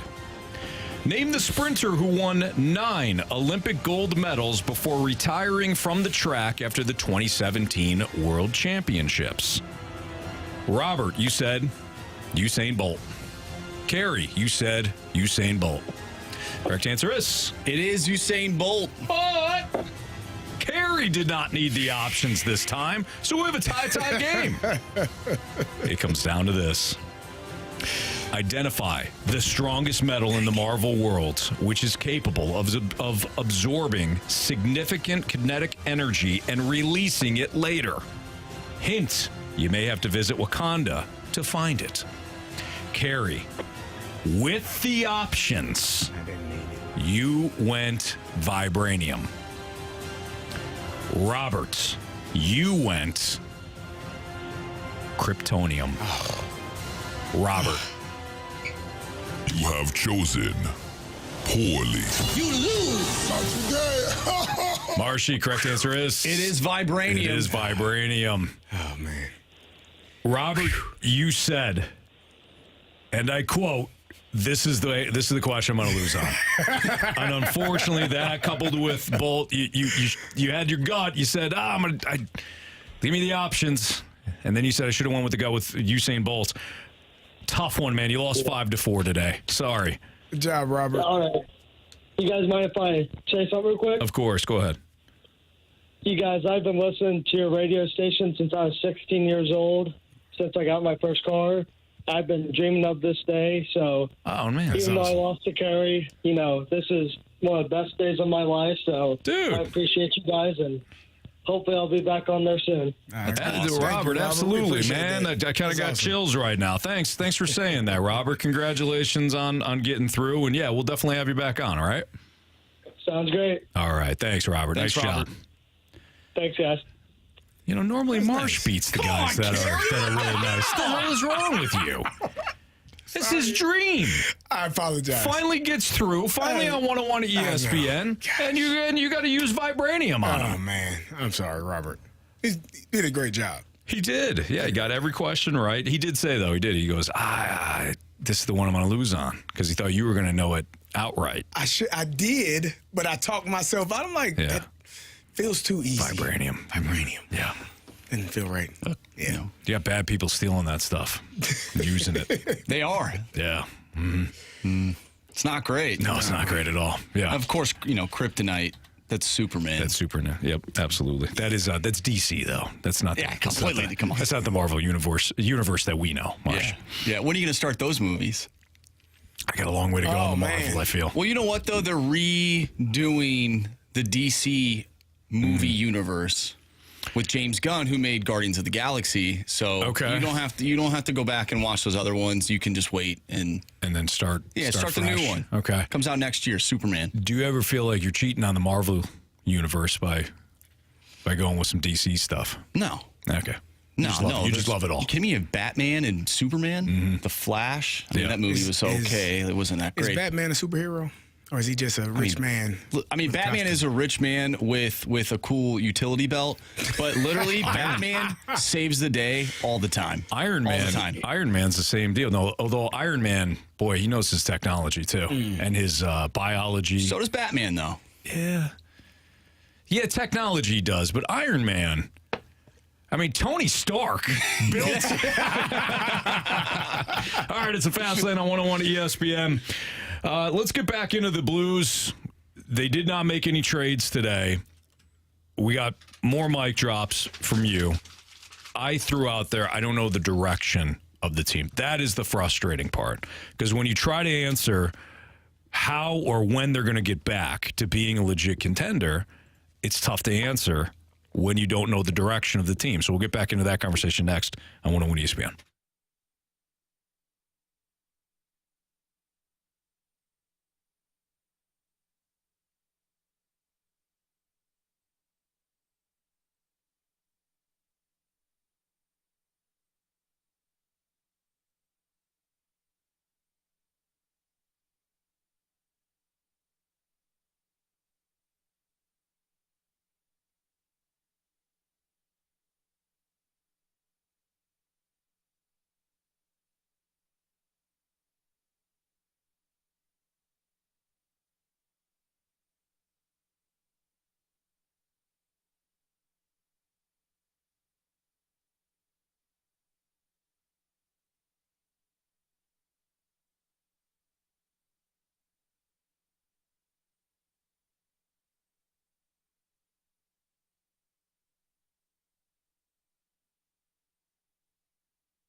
Hey, guys.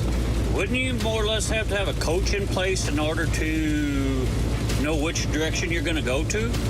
Just curious. Keith, really good question. Really good question. I would say no. They have a coach. Yeah, well, long-term coach? Well, we're talking about this season. Yeah, but it doesn't matter who you put behind that bench at this point. No, you're right about that. But I think when you're talking about like the direction of the team, we're thinking more long-term. It starts at the top. Exactly. You build a roster, then you find the coach that can execute it. And if the roster that you built is full of players that are not competing hard enough or not having joy doing their job. Now, the joy part, granted, you're not going to have fun. I have been in some losing locker rooms. It is not fun. You're not having to fun. go to work. But the ability or the opportunity to play a game. We say we play a kid's game for a king's ransom. That's what being a professional athlete is. You get to play a game that you would more than likely play for free. Right. You did your entire life. But they're actually paying you to do it now. The roster, as it's constructed, I think they have talented players. I don't think it's the skill set. It's between the ears at this point. Just the ability or the will or the want to do this every single night. And you're going to be tired. You're going to be overworked. You're going to be frustrated. It's going to be hard. But every team you play every single night is dealing with the same exact thing. And so if they can muster up the strength for 60 minutes, why the hell can't you? That's essentially where this team is. And I don't know if having a coach or they got two of them. They've got one fired, and it looks like this one is going to be out the door. Yeah, Stanley Cup winning coach. They got He's fired. pretty good. Got to marry the system of the quarterback, Anthony. You're darn right, Marsh. Thank you. If I mean, my God, if I've said anything. That's the one thing that has resonated with me. Absolutely, yeah. Well, good. No, I don't think you need to have the coach in place to move forward. I think you need to have, and when I say direction, I'm really talking about an identity. This is how we're going to win games. If we lose games, this is how we're going to lose games. To me, it's about having that heavy physical team in front of Binnington. Binnington's my best asset. He's my best player. I think you're trying to chase two rabbits at the same time when you're balanced. Screw balanced. Be elite at something. Yeah. And the Blues aren't. They've got an elite goaltender. I know there are games that anytime I say he's elite and then he has a bad game, it's like, oh really? That's your elite goaltender? You're gonna have bad games. Vasilevsky's had some bad games this year, but build a team that is almost It's UC. We know that now. Build a team that is going to be impenetrable, and then have balanced scoring. If you want to go with anything balanced, you don't necessarily need superstars, because Connor McDavid and Leon Draisaitl are superstars. The Oilers haven't won anything. Why? Because their defense and their goaltending often stinks. So that's my thing.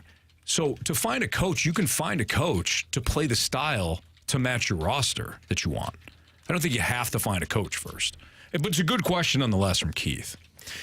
I guess my question is, the coaches that have been there, and the one that was there and the one that's there now, they are implementing the style that is best suited for this team. So are you saying that they need to go back to the drawing board in terms of personnel?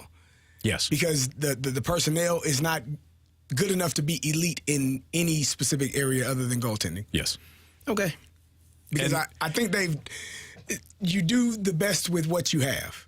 And at the end of the day, it's on the players to perform those skill sets that they have been coached and taught. And if they are unable to do that, you're not going to win games. No. And you just asked me, how do you basically asked me about the coach and whether or not the coach in this case doesn't matter, because you don't have, or you asked me about going back to the drawing board when it comes to the roster. And I said yes. And the reason why I said yes is because of what we've seen the last 2 years. Specifically this year, because last year you had to make a bunch of you made a bunch of changes at the deadline. And I thought maybe they got past the issues that they had a year ago, because they had a bunch of guys on expiring contracts. This year they didn't have that. And you still don't have the buy-in. Last year it felt like there was a tug of war as to whose team it was. The older veterans or the younger players. Sure. Okay, older veterans, you guys leave. and now it's the younger players. But there's no longer that tug of war, but it's just not enough going forward, if that makes sense. It does. Absolutely. Well, let's hear from Mike. I love this stuff. People want to call in and actually say, I trust Army. He has a plan. Excuse me.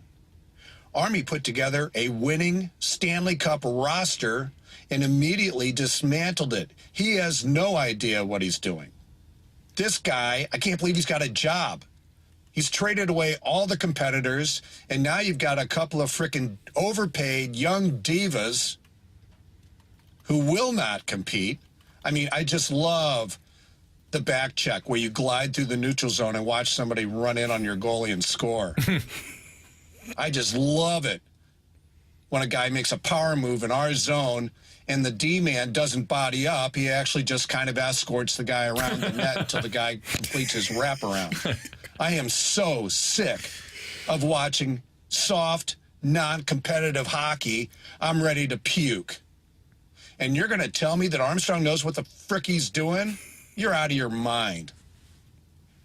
Thanks. Well said, Mike. I loved it. Well said. No direction. I said no direction. Mike, he illustrated it a little more forcibly. He gave a little. It was very descriptive. I liked it. Yeah. I mean, he threw up. He puked.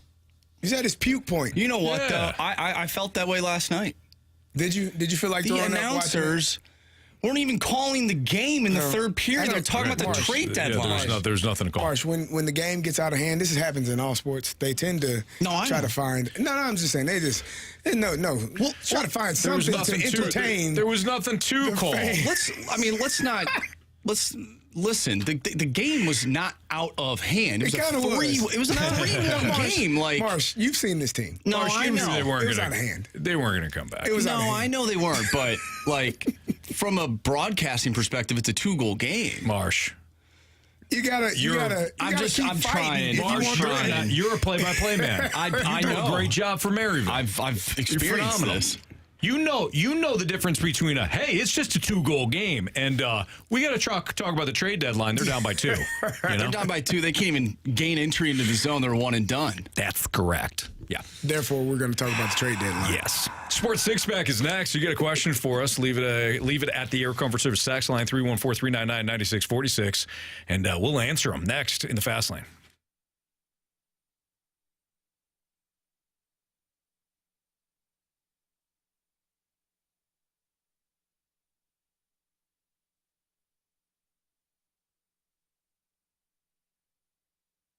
Cross something off the to-do list, a big thing off the to-do list, by visiting AutoCentersNissan.com tonight. And then set something up tomorrow to head down to Herculaneum and test drive the vehicles that you saw online. Because at Auto Centers Nissan, Herculaneum, they have over 700 vehicles all in one location.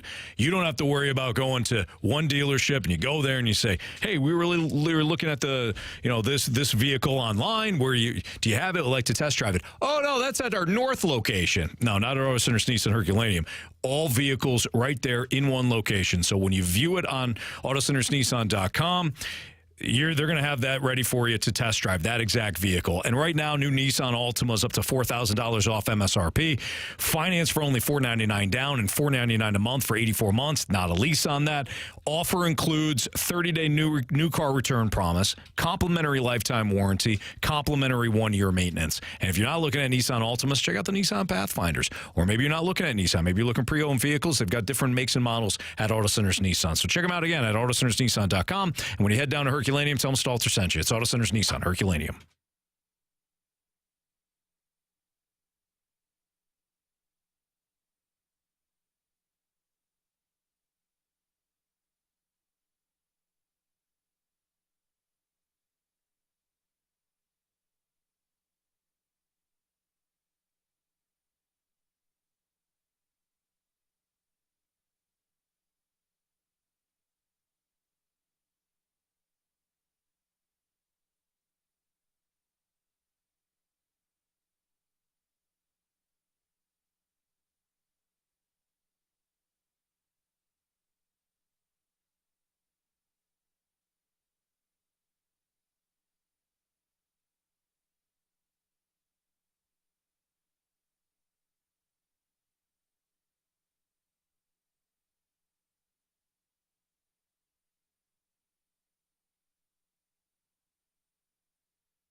101 ESPN Sports Center. I'm Andrew Marsh. It's time for a Sports Center update driven by Johnny Londoff Chevrolet and Johnny Londoff Autoplex. The Blues lost 4-1 last night to the New Jersey Devils. They'll take on the New York Rangers tomorrow. Pregame starts at 5:30. Puck drop is at 6:30. And you can catch all the action right here on 101 ESPN. Doug Armstrong addressed the media earlier today. We played that press conference, and if you missed it, make sure you go to 101ESPN.com or check out the free 101 mobile app. Just head to the podcast page, and you'll find the press conference, all of our interviews, and full shows there. And it's all brought to you by Dobbs Tire and Auto Centers. The Cardinals say that Lars Nootbaar has fractured ribs. We talked a little bit about the Cardinals' outfield injuries earlier in the show. Once again, if you missed anything, go to the website. Use the free 101 mobile app. Coming up next, though, we have our Sports Six-Pack. So if you have a question, send it our way to the Air Comfort Service text line, 314-399-9646. Sports Six-Pack coming up next. I'm Andrew Marsh, and this Sports Center update is driven by Johnny Londoff. Find your roads and shop 24/7 at Londoff.com and LondoffAutoplex.com. Are you kidding me?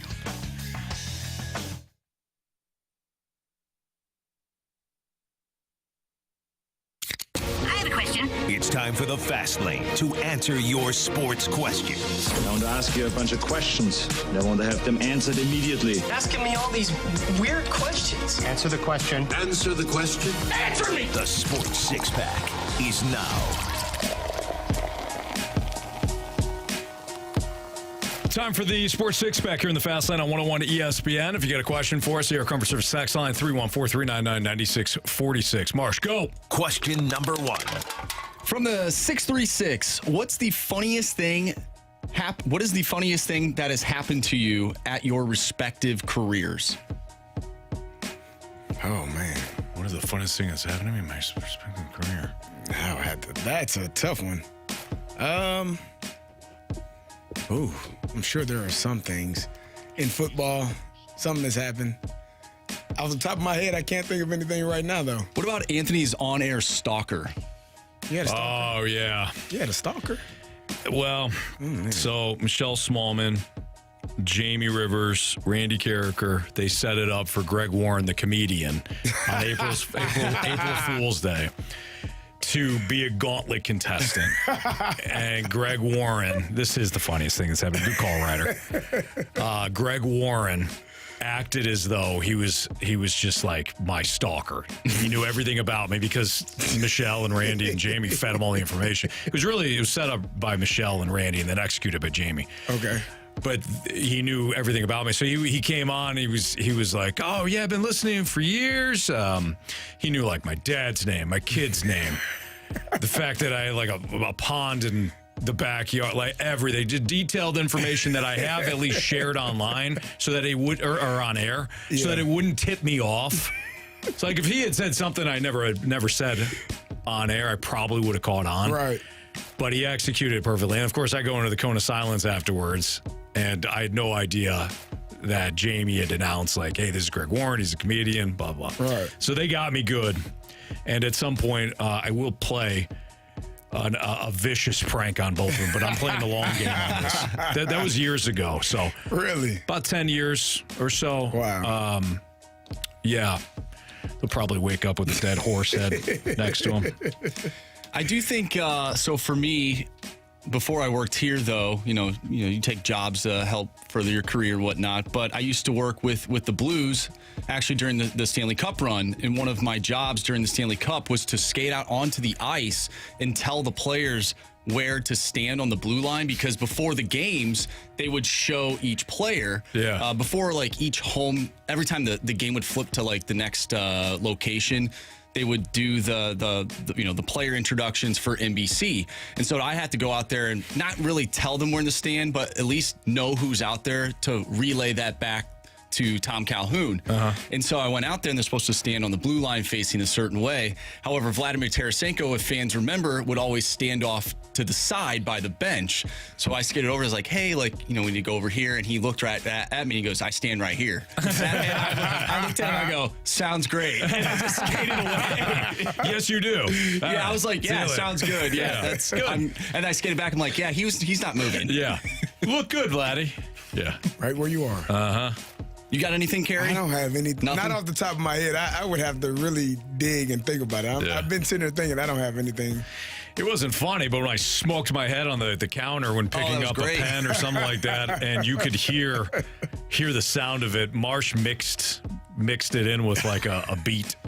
I did. I made a full beat. Did you? Yeah, I did. I wish I still had it. I don't know where it's at. It's pretty good. Mm-hmm. That's not great.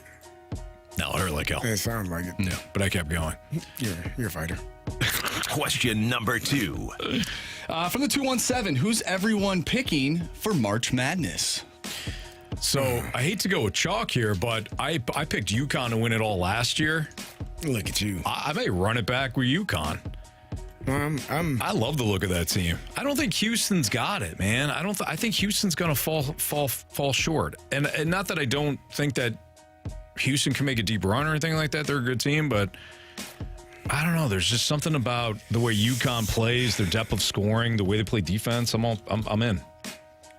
Part of me, it pains me to say. I mean, obviously, I want to go Illini, but hey. But you won't. I don't think I will. Probably going to go Purdue. They took a tough loss. Purdue? Yeah. They had a tough loss. Then they exit when they lost in the first. They always lose in the first lose round early. last year. First or second round last year. Carey, What happens? What year? When it's time. Just listen. Hear me out. When it's time to bounce back after an exit like they had last year. I think Purdue might be the team. Zach Edey is like 7'12". He's a huge human being. Have you ever seen him? He's a large human being. Look, I know that Purdue isn't going to win it. That's all I know. Don't be surprised. They'll make it to the Sweet 16. They might. They should at least make it to the Final Four. They're not going to make it to the Final Four. They've only lost Carey, 3 games this year. Carey, the only reason why I say that, the only reason is because they're Purdue. That's unfortunate. Purdue. Yeah, that's what they say. I also think Tennessee's kind of interesting. They got a good defense. I won't choose an SEC I know team. you won't. I know. That's a football conference. I don't know if they told you that or not. It is. Yeah. They don't. Basketball is optional. Optional. Okay. Yeah. No, I like Tennessee's defense. I like Iowa State's defense. I mean, Illinois' got a really good offense. So does Baylor, but they don't play defense. I just can't do it. I'm rolling it back with UConn, man. Didn't UConn Give me those Huskies. Who did they lose to a couple weeks ago? Creighton. Yeah, no. They got smoked. No. In Creighton. No, pass. Oh, okay. So you like Purdue, who has 3 losses, but you don't like my UConn Huskies, pretty much, who have lost 3 times. Yeah, they lost in the first round to what was it? FDU? Fairleigh Dickinson. We were talking about it the other day. They won it all last year. Who, Purdue? UConn. No, we're talking about Purdue. Oh, Purdue? Lost in the first round. Yeah, of course they did. Yeah. Who you got, Marsh? I got the Citadel if they can make it. The Citadel. I don't know what their record is. No, I don't think the Citadel is going to make it this year, Marsh. Damn. Yeah, they are 11-20. What about Mercer? Citadel and Mercer are playing right now. Yeah, they are. In the conference tournament. Yes. Your 2 favorite teams. Mercer's up 35-27 with about without 2 minutes before halftime. I'm rolling with one of those 2 teams. All right. One of them. If one of them makes the tournament, you bet your bottom dollar I'm picking them in the first round for an upset. So I was a little behind. So Mercer's up by 10. Almost a half. Now, Mercer's 15-16, so they're going to have to make a deep run in the Southern Conference tournament here. I like it. All right, we only got through 2 questions, so hey, why don't we roll it again here? Sports Six Pack, the final 4 questions next.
It's time for the Fast Lane to answer your sports questions. I want to ask you a bunch of questions, and I want to have them answered immediately. Asking me all these weird questions. Answer the question. Answer the question. Answer me! The Sports Six-Pack is now. With Carey Davis, I'm Anthony Stalter. Here is Andrew Marsh with question 3, please. Question number 3.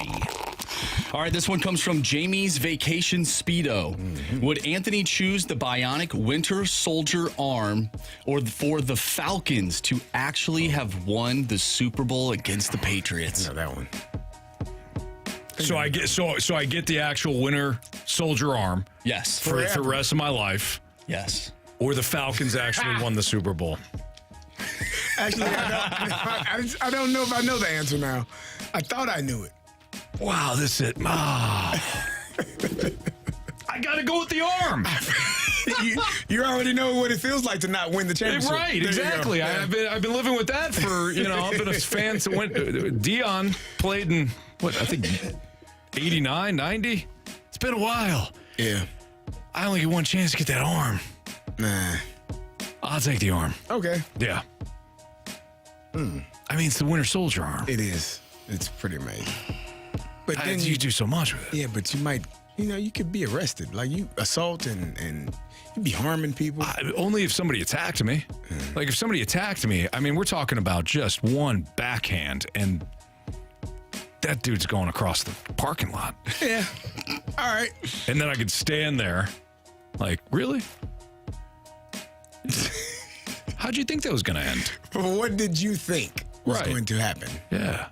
Idiot. Mm-hmm. Yeah. Anthony, just wait. Give me that arm. Wait till he gets the other arm. There's another arm? He gets 2? Maybe. Oh, man. That's all I'll say. Wow. It's getting kind of crazy. I feel like I just portrayed my favorite team. Question number 4. But I got that bionic arm, so there's that. For the 314. Hold on, I just imagine coming home. What the hell is that? That's my bionic arm. What are you going to use it for? Anything I want. You pick up the couch. Hey, we can use the vacuum. There you go. Go ahead, take your time. Yeah. You could chop down a tree with that thing. Honestly, you could just punch it. That's true. Yeah. All right, from the 314. As a St. Louis sports fan, I'm curious why you guys think fans here are so hard on Mo, but seem to have a great patience with Army. I feel like if Mo missed on a contract like Kairu's, Mo would get destroyed around here, yet nobody seems to be blaming Army for what looks like a horrible contract. It's a great question. I think it's because Army tends to be more unpredictable. I think he also has more times where he's fleeced a team. I mean, really fleeced them. And he's just way more aggressive. I think it's safer today. I think it's because Army is more relatable. That's true too. I think that factors in. It's a good point. John Mozeliak, at times, I've said this before, he comes off as a little bit condescending and talking down. Yeah. And it might not be something that he's doing intentionally. It might just be how he speaks, but it feels as though you all don't know what the hell you're talking about. I do. Shut up and listen. Yeah. And where Army is like, yeah, I can understand. It just feels more conversational, more relatable, and I think that's really the difference between the two. Yeah, I think that's a good point. And that texter's right though. If Mo were handing out more contracts like Army has and got the roster to a point where he can't really move anybody to make the changes necessary, he would be vilified. Yes. The other factor too, of course, is that Army has won the most recent championship. Yes, that helps. By the way, we have a lot of people texting in saying that if you did have the Winter Soldier arm, you could go play for the Falcons right now and go win the Super Bowl. That's a great point. Yeah. That's a great point. Didn't even think about that one. Didn't even think about that one. Yeah. Could you imagine me showing up to Flowery Branch down there and saying, hey, slinging it, I'm here. And them looking at me like, who the hell are you? And then said, just give me the football. I'm your new quarterback. Yep. You're welcome. You're welcome. Yeah. Watch this. We don't need you to throw it 100 yards. Yeah, but I can. We don't have a receiver that can get down there. Hey, either way. We can't catch it. You're throwing it too hard. Oh, he didn't pick up the weak side blitz. Play it again. Carey and I were laughing. Go ahead. Stalter on the fumble. I think I'd be okay, though. You wouldn't fumble. You would just hold the ball and That's true, yeah. I'd probably just crush the probably crush the football. football. I'd be suspended a lot. Yeah. Bionic arm gate. Exactly. Yeah. Question number 5. From the 618, Carey, if you could go back to the U of I and replay one game, what team would you choose to play knowing you'd win when you go back? It would be Michigan, at Michigan 2001. Little revenge The for only game- you not going. For you, screwing him over. That was the one game we lost in 2001. We won the Big Ten championship that year, and had we won that game, we would have been playing in the national championship. Wow. Yeah, so we ended up playing in the Rose Bowl. I mean, in the Sugar Bowl. Lost to LSU. It was a home game for them. But, no, it really was. They were calling our phone all night in the hotel, writing "Go Tigers" on our meeting board messages. It's kind of ridiculous. But if I could play one game, and Tom Brady was the quarterback, I would like to replay that game. Because we were actually, up until, I think, middle of the second quarter, third quarter, they ran a trick play, and it kind of just... Brady wasn't the QB then. Not in 01. Not in 01. It wasn't. Yeah. It was Henson. It might have been Henson. Okay. Drew Henson. I think it was Drew Henson. Okay. That Brady makes was there. Brady was the Patriots. The year before. Gotcha. 2 years before. Yeah. Okay. I thought you were going to say like Indiana or something because you can win. No, we beat Indiana. That's what I'm saying. But I get your point here. That would be the one game. So who was the national title game that year then? That was Miami and Ohio State? No, it wasn't Miami and Ohio State. Who was it? What year? 2001. 2001. Miami and Ohio State. Miami against somebody. Yeah, it was Ohio State. No, it was Ohio State the next year because we should have beat Ohio State as well. And we got cheated in overtime. Was that the Miami team that had Ed Reed and it had... Okay. Was it Oklahoma? Might have been. That Miami team was they were sick. Unbelievable. 2001 national championship. It was Nebraska?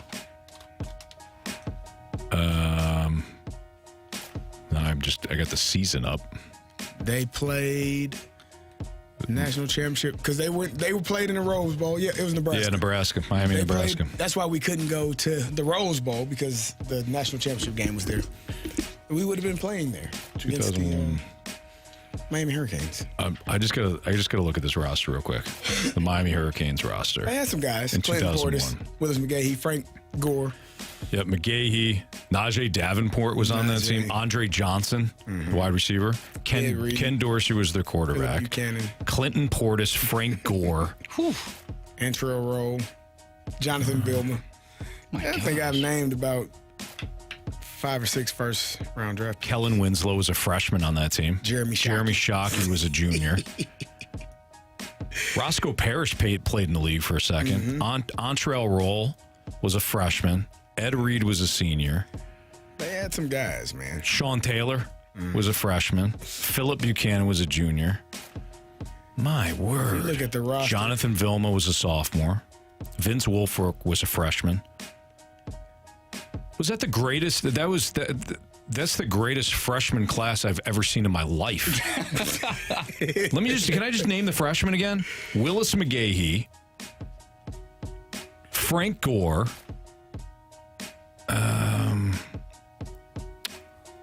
let's see. Kellen Winslow, Vince Wilfork, and I mentioned another, Antrell Roll, Sean Taylor. That was the freshman. Wow. Sorry. Go ahead, Marcia. Question number 6. From the 314, if you had to relive this past Cardinals season or the current Blues season, which one would you rather live through? Blues. What? We're still talking about them. I mean, they're still in they're spot still to make the somewhat playoffs. in a playoff spot. At this point, Seriously. in the Cardinals season, you want to watch that crap? Right. No. There's less games, too. Yeah. Less right. pain. Do you remember the 3-quarter mark of the Cardinal season last year? Yeah, it was bad. It was bad before that mark. Like it was. If I had that bionic arm, I'd be ripping out my eyes. You'd be the starting pitcher for the St. Louis Cardinals. That's true too. That's what you would be. That's true too. There you Yeah. go. Boy, the possibilities are really endless with this arm. Yeah. Yeah. You think you'd hang one, though, with the arm? Probably. Probably. Center cut. Yeah. Probably. Yeah. It would be 107, but it would be. Yeah. It would be. You know what, center though? cut. It'd probably be Ollie's fault, though. If I gave up the hit, it would be Contreras' fault and Ollie's fault. All right, we got Jamie Rivers coming up next. We'll talk to him about the fact that the Blues did absolutely nothing today here on 101 ESPN.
Your time check is brought to you by Clarkson Jewelers, an officially licensed Rolex jeweler with Carey Davis. I'm Anthony Stalter. Let's go to the 101 ESPN Celebrity Line. Our guy Jamie Rivers taking a little time off as the Blues travel. He joins us, though, right now. What's up, Jamie? Not much, boys. How we doing? Not great. The Blues didn't do anything today, so we've been kind of weak on content. And as you know, it's all about us here in the Fast Lane. So yeah. So let me ask you guys a question to start. Did you really think something was going to happen beforehand? 3 weeks ago, I would have answered that question. Absolutely not. I didn't expect a deal to be done. With the more the losses have piled up, the more that you have gotten out of that second wild card spot or have fallen behind.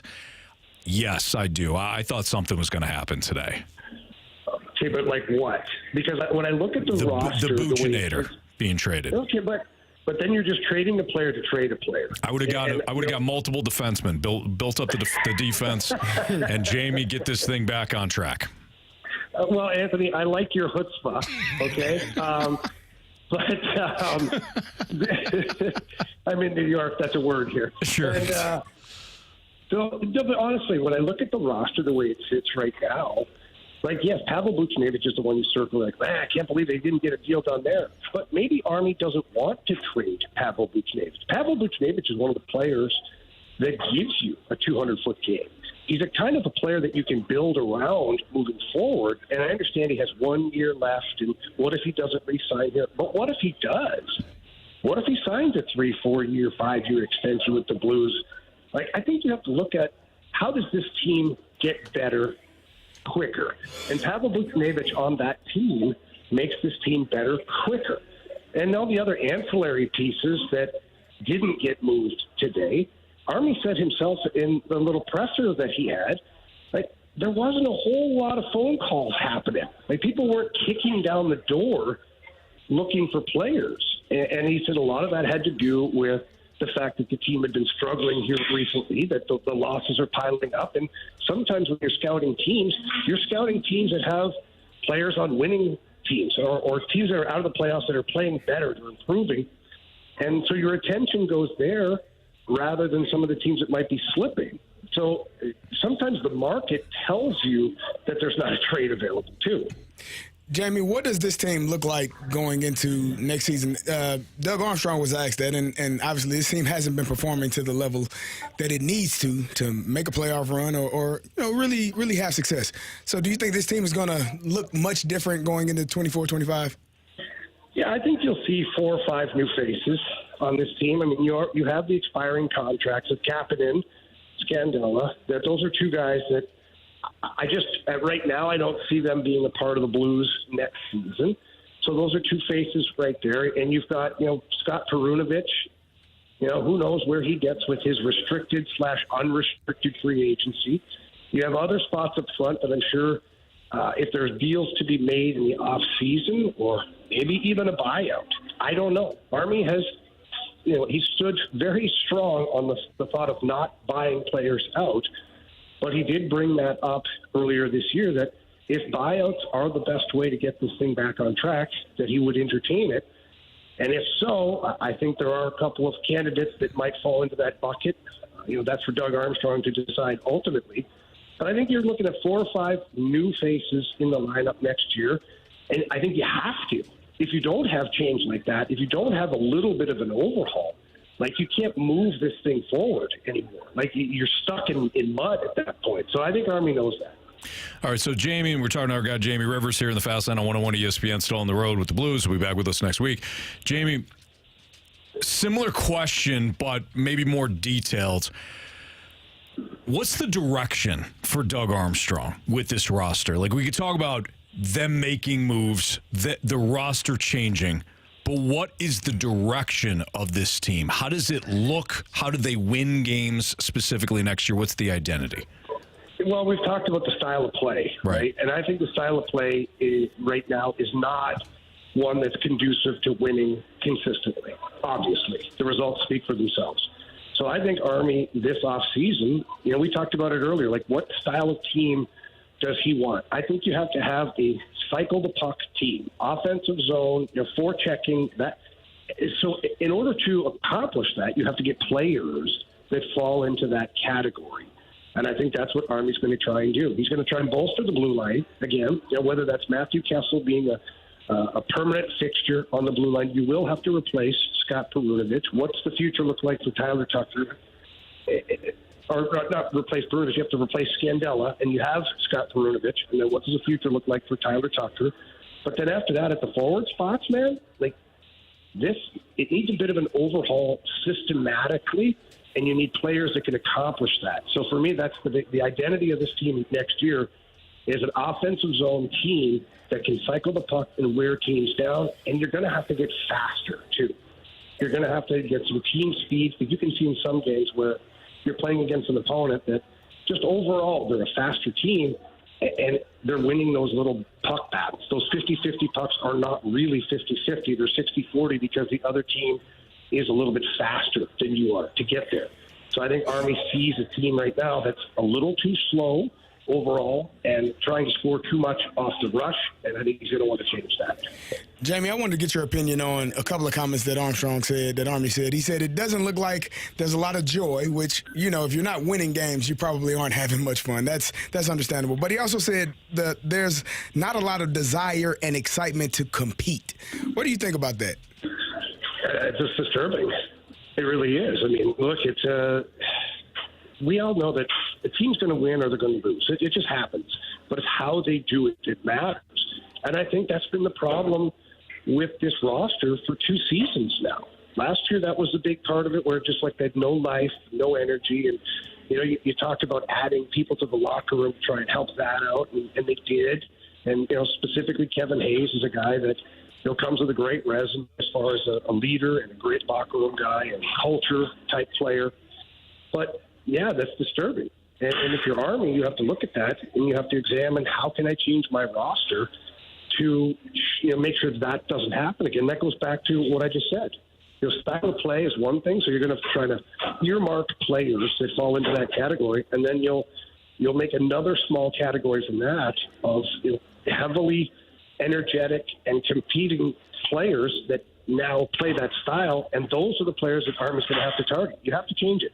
You have to change the culture right now. Jamie, what was the one move at the deadline that made you say, wow?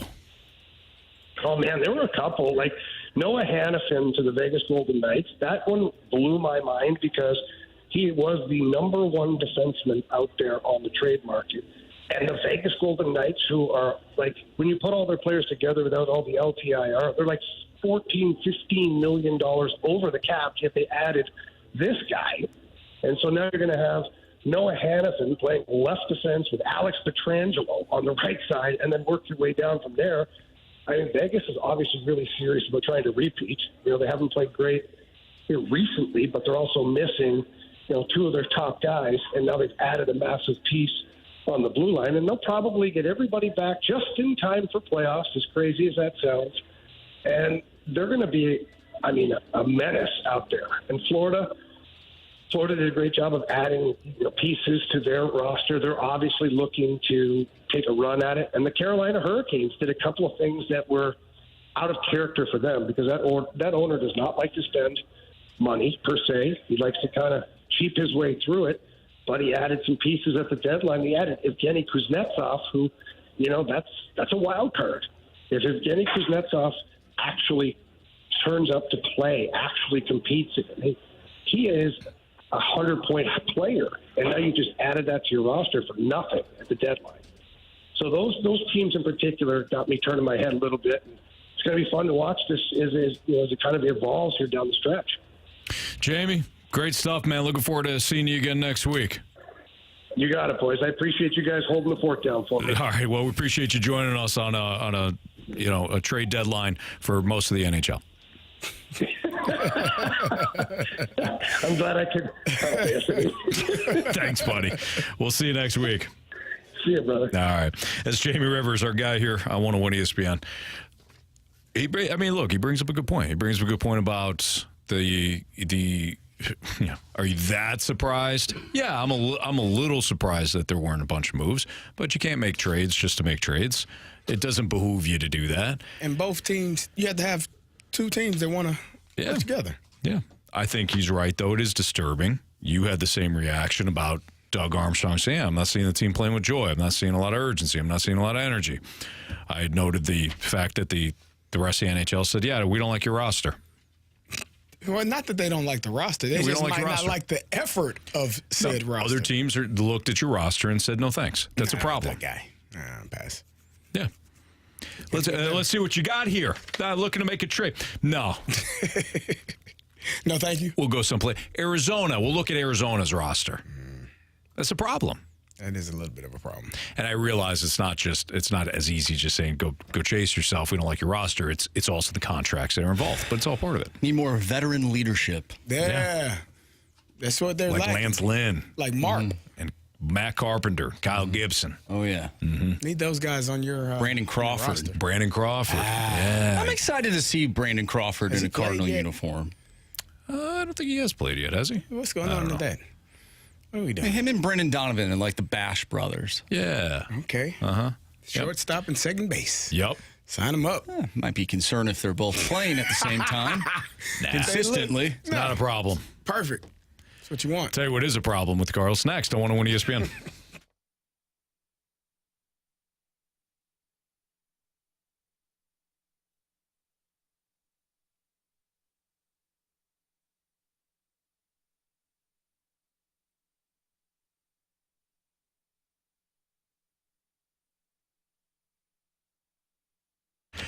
You got to call Mosby Building Arts if you got a home project, and it could be something small, or it could be a complete update to your kitchen or your master bath, or maybe you're looking at redoing the basement or finishing the basement. Mosby Building Arts, they're fantastic. We had Mosby out to look at our bathroom. We were looking at remodeling the master bathroom. We sat down with them. We looked at some different designs that they have.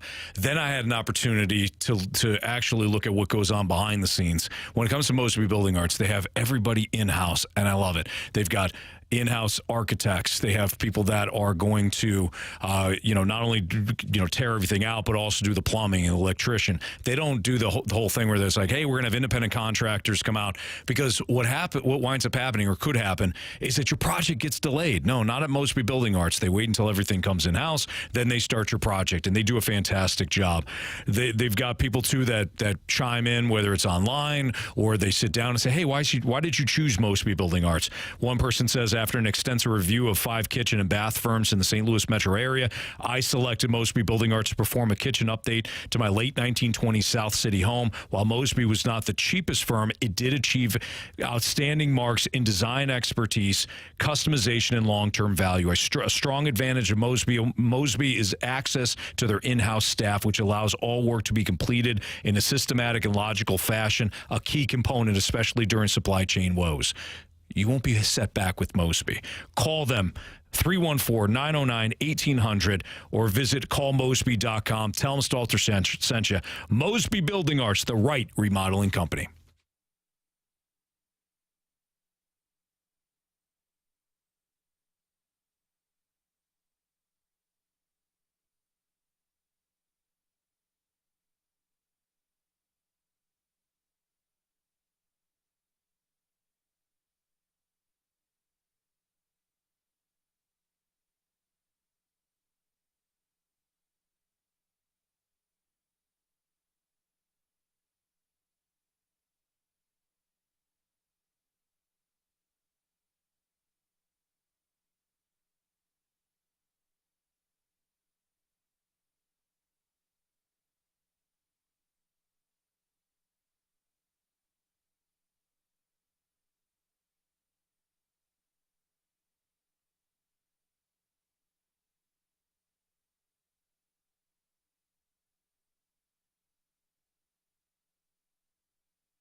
It's Fast Lane on 101 at ESPN. Cardinals news today. We've been talking about it throughout the course of the show. Of course, interchange with some of the NHL stuff going on. By the way, the Blues did not do anything today. They didn't? No. They made a trade. Okay, they traded Malcolm Subban to Columbus. Small move. Yep. The Cardinals had some announcements today. Okay, spring training. How's it going? Absolutely. Let me get to some of these, All right, Carey. let's go. Are you excited? St. Louis Cardinals. Yeah. Baseball season. Mm-hmm. Right. Lars Nootbaar will be sidelined by rib, torso soreness, and update on a CT scan and injury forthcoming. What? Yep. He's going to be out actually for 10 to 14 days. Oh, no. 2 weeks. Swinging, as in swinging a bat, not the other one. During that time will be based on pain tolerance, according to Derek Gould. Don't want to make the break worse. Oh, my goodness. Mm-hmm. Well, that's some bad news. But, it probably gets better. What else we got? Tommy Edman is doubtful for opening day, according to John Mozeliak. What? Recovery is not tracking on that timetable. Questionable for team. The question for the team, I should say, is how much time beyond opener Edman will need. Come on. Seriously? Yeah. Right now, we're going to be patient. Oh, Yep. man. So Dylan Carlson is going to be in the center field? Absolutely. Dylan Carlson's your center fielder for right now. You could do a heck of a lot worse than a former top prospect. Who's playing left field? According to Mo, Alec Burleson. What? Yeah.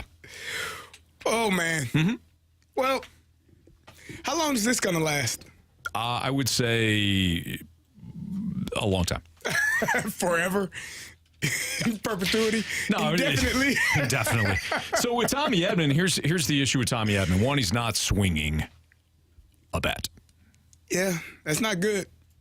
It's kind of an important part of your job. Which means he's not facing live pitching. And when you're not facing live pitching, you're not getting your timing down. He's going to miss an entire spring training.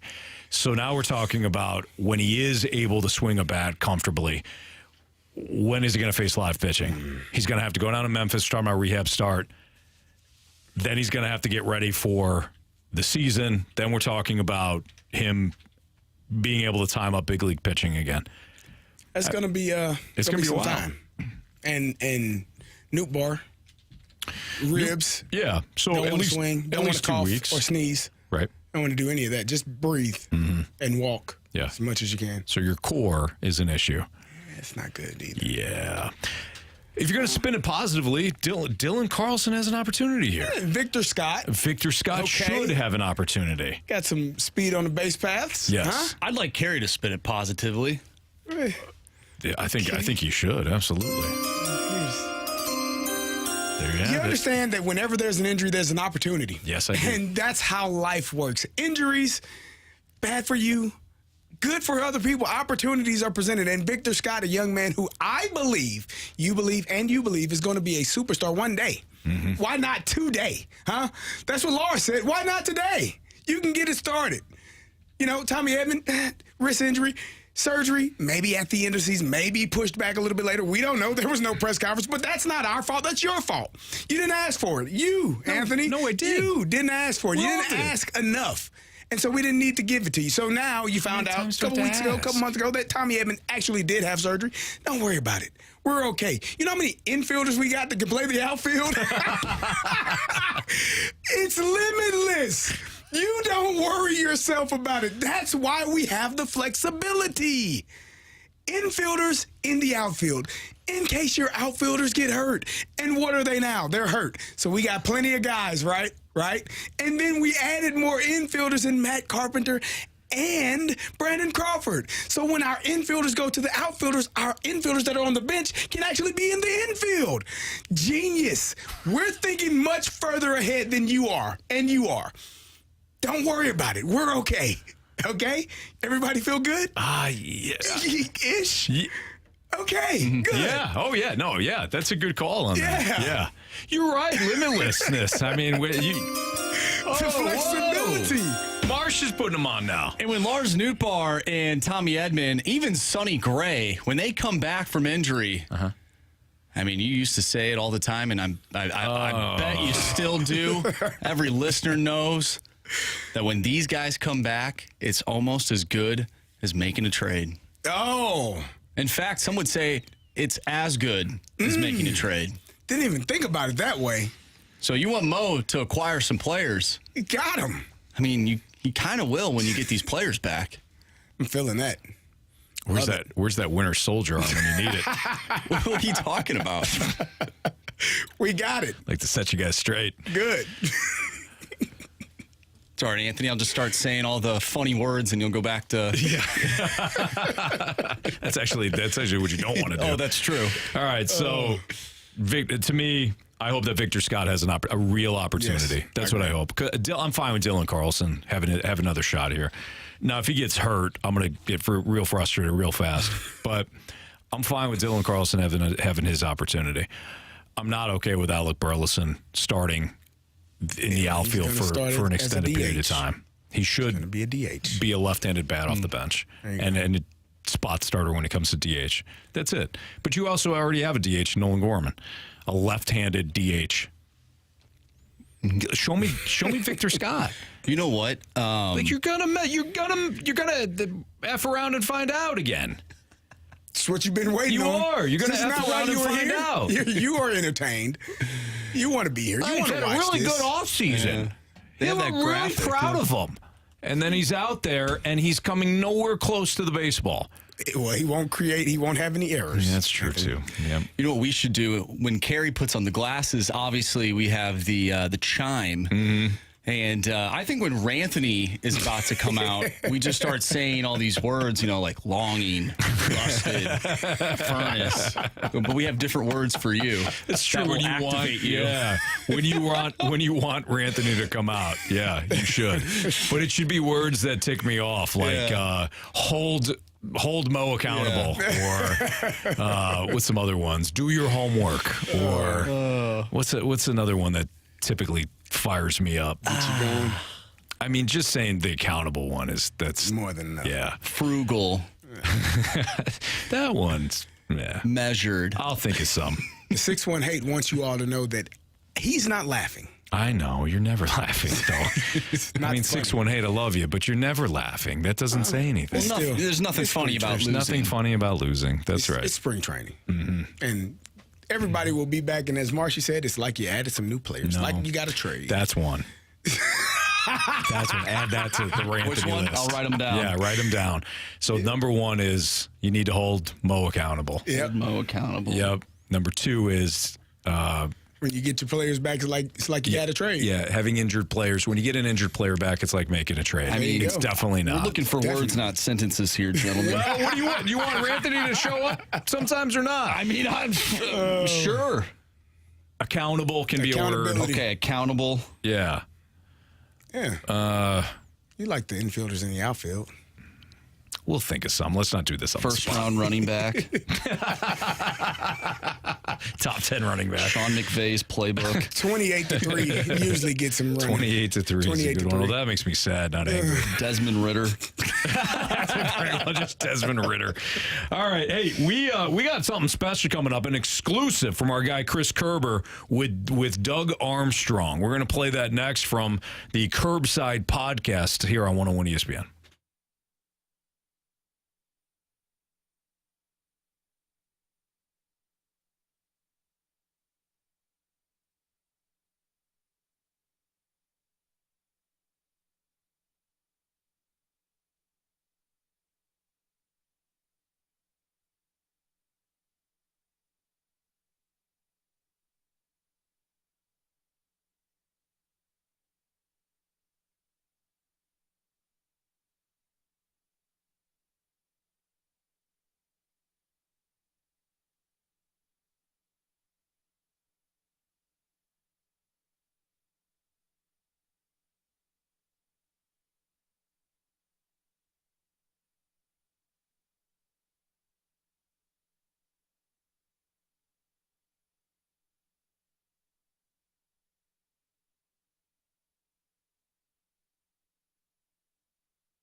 101 ESPN Sports Center. I'm Andrew Marsh. It's time for a Sports Center update. Brought to you by Saliga Heating and Cooling. The Blues lost last night to the New Jersey Devils by a final score of 4-1. They'll take on the New York Rangers tomorrow. Pregame starts at 5:30. Puck drop is at 6:30. And you can catch all the action right here on 101 ESPN. Doug Armstrong held a press conference today. We played that earlier today regarding the NHL trade deadline, as the Blues did not make any significant changes to the NHL roster. If you missed that press conference, make sure you go to 101ESPN.com or check out the free 101 mobile app. Just head to the podcast page. You'll find it there. And it's all brought to you by Dobbs Tire and Auto Centers. Coming up next, we'll have a Kerbside one-on-one exclusive with Doug Armstrong. So we'll play that coming up next. The Cardinals are losing 4-2 in the top of the second inning in spring training action. How's Lance Lynn doing? Lance Lynn, 2/3 of an inning pitched, gave up 2 hits, 4 earned runs, walked 3, and struck out 1 in his outing. Perhaps we'll touch on that at the end of the show. I'm Andrew Marsh, and the Sports Center update is brought to you by Saliga Heating and Cooling, independent American Standard heating and air conditioning dealer.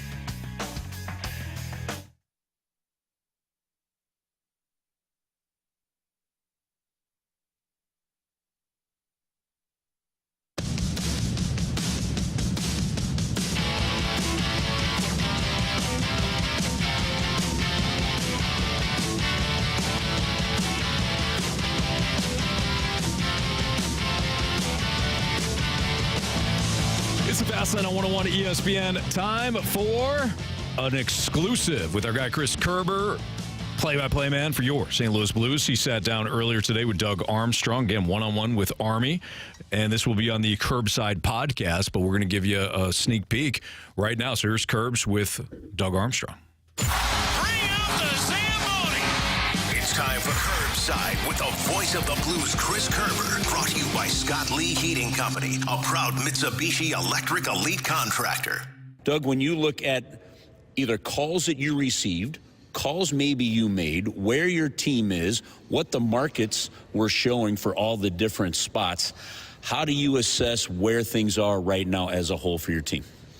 Well, it's always an interesting few months where you're buying, selling, standing pat, and coming out of the All-Star break, we were hoping to be in a spot where we might look at adding a piece if we're in the right spot, or in the wrong spot to leading a piece. And then as you get up to the deadline last night, we're not playing great hockey right now.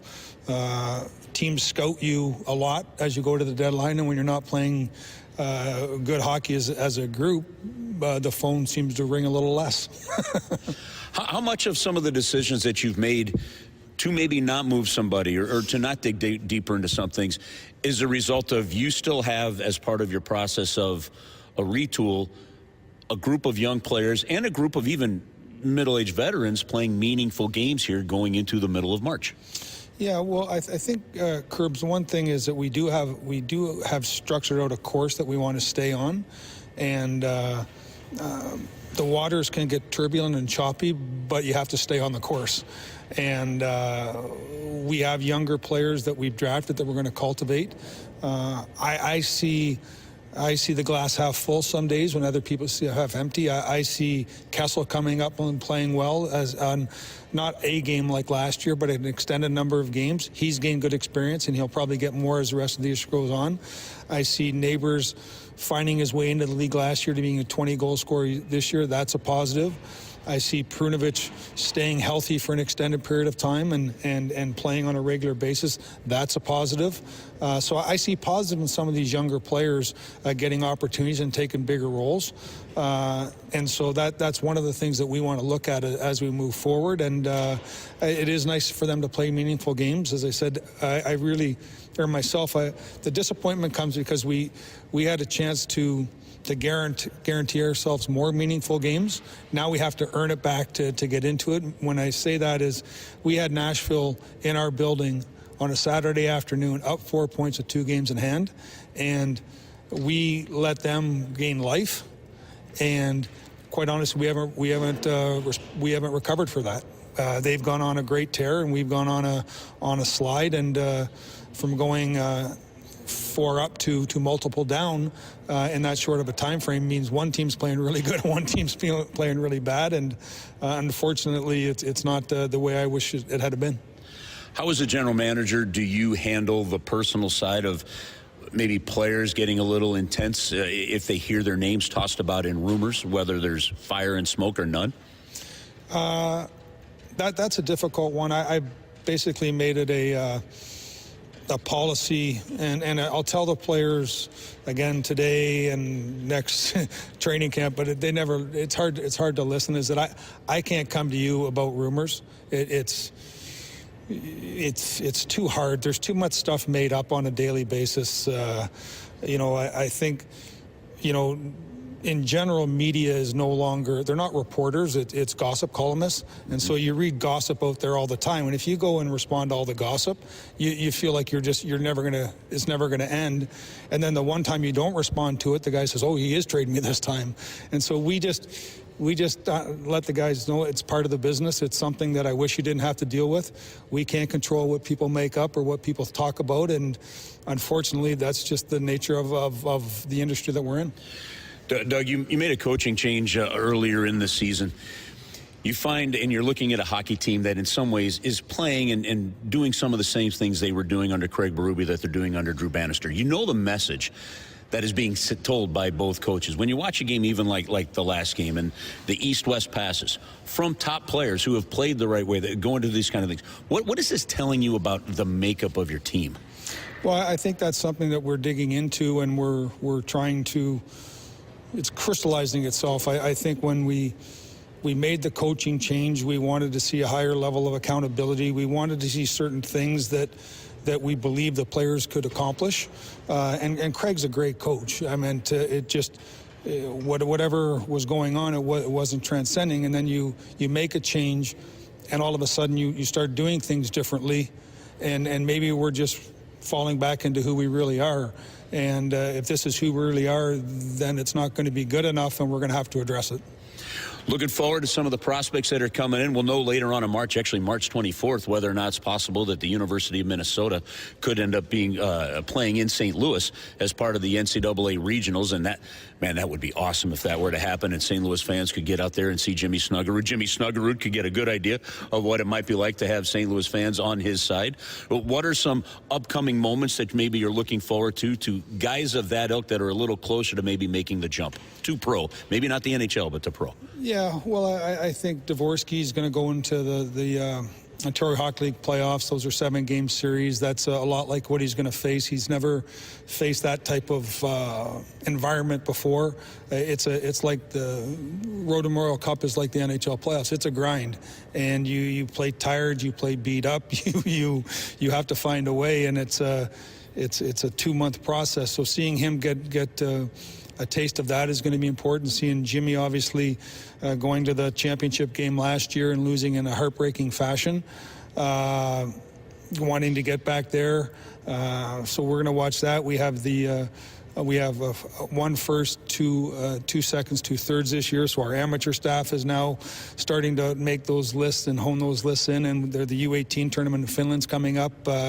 So there are events that we're going to watch. We'll keep watching our younger players.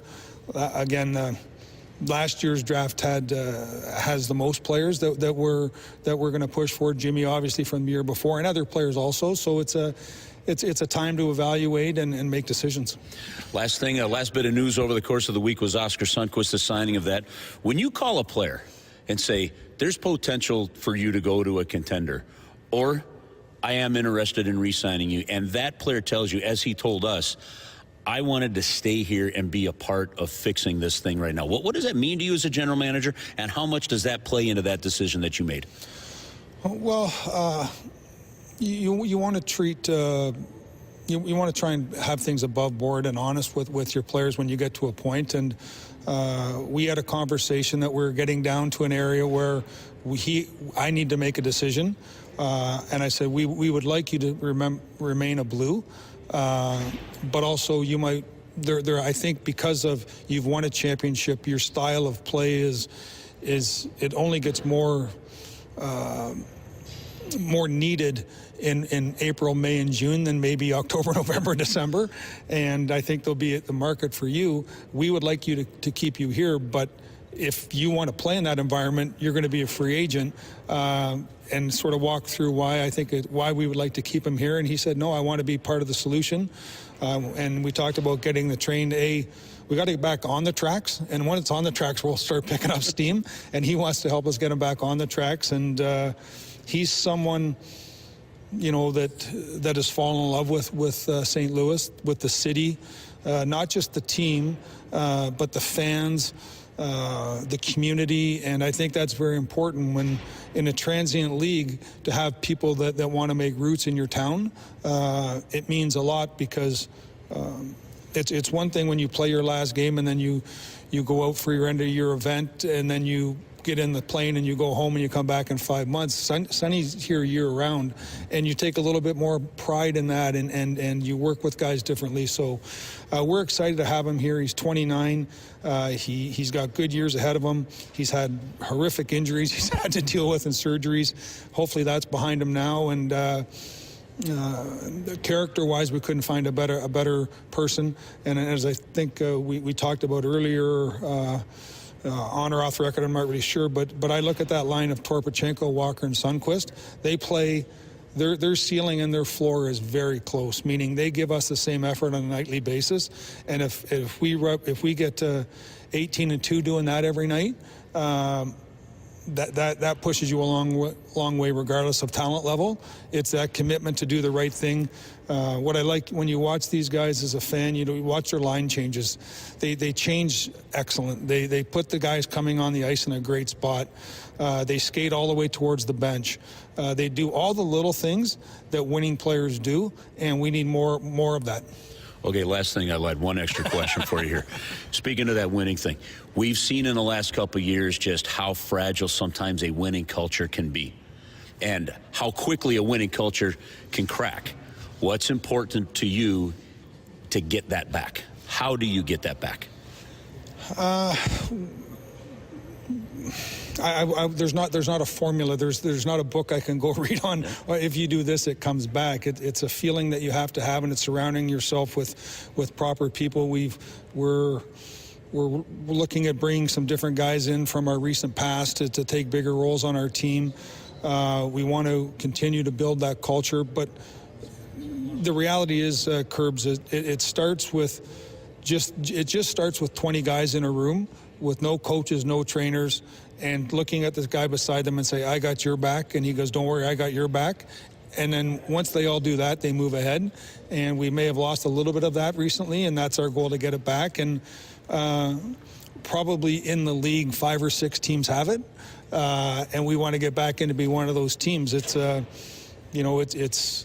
what are you willing to sacrifice for the team is really how good your team's going to be. And I have a lot of belief in a lot of our guys. Excuse me, a lot of our guys, but we have to get back into that. Again, that was Doug Armstrong with Chris Kerber, exclusive from Kerbs. You can check out the Kerbside podcast as well. And great stuff from Kerbs, one-on-one with Doug Armstrong. Fade or follow, bet the board, 3 stars of the day, all coming up next in the Fast Line on 101 ESPN.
It's time for FanDuel Fade or Follow on the Fast Lane. Brought to you by FanDuel Sportsbook. Make every moment more. Everyone follow us. I'll fade. Money, money, money, money, money, money. All right, time for Fade or Follow. We got Trenton on the line right now. What's up, Trenton? What's up, guys? Hey, we're going to make this real quick. We're up against it. Trenton, we like the over in tomorrow night's North Carolina and Duke matchup. The total is 149.5. Would you like to fade us or follow us on the over for the North Carolina-Duke game? I'm going to follow you guys. Yeah. I think that's going to be a track meet. All right, perfect. Thanks, Trenton. Enjoy the game. Hopefully you're back next week and you got $50 of FanDuel's money. Awesome. I'd love that. All right, Trenton, thanks for playing, man. Thanks for listening. Have a great weekend. Yep, you guys too. I appreciate you. That's that's Trenton here on 101 ESPN. If you missed anything from today's show, you can download the podcast. Available at 101ESPN.com, your 101 ESPN mobile app, brought to you by Dobbs Tire and Auto Centers. Don't forget to tackle your 314 day plans with the Battlehawks that next Thursday, which is March 14th at Ballpark Village. We're going to be out there, all courtesy of Sumner One. You can check out the town hall for the Battlehawks. Anthony Becht will be there. Battlehawks Brass free event. You can attend with feature. They got fan favorite activities, ticket giveaways, exclusive merchandise, and more. 101ESPN.com is where you can find the details. All right, real quick, Marsh, what's your play? I'm taking the Detroit Red Wings over the Arizona Coyotes. Okay. I got the Charlotte Hornets versus the Wizards plus 2.5. Both teams stink. Wizards stink a little more. Wizards, you're taking the Wizards? I'm taking the Hornets. Hornets. I'll take plus that. 2.5. I'll take that over in the North Carolina Duke game, like we just gave Trenton, 149.5. And Jamie is going to take the Blues tomorrow night against the Rangers. He feels good about the inactivity. So there you have it. There we go. Okay. Quick 3 stars. The third star of the day goes to the Hotel Vacuum and Army's press conference. Excellent. The second star goes to the We Want Cups mic drop. We want cups. Nice. And our first star of the day goes to Robert. Nice guy. Carey beat him in the Gauntlet. Sorry, Carey. All right, we've got a special Blues Instant Replay coming at you for Andrew Marsh, Carey Davis, and Jamie Rivers, who joined us. I'm Anthony Stalter. Everybody have a great weekend. See you.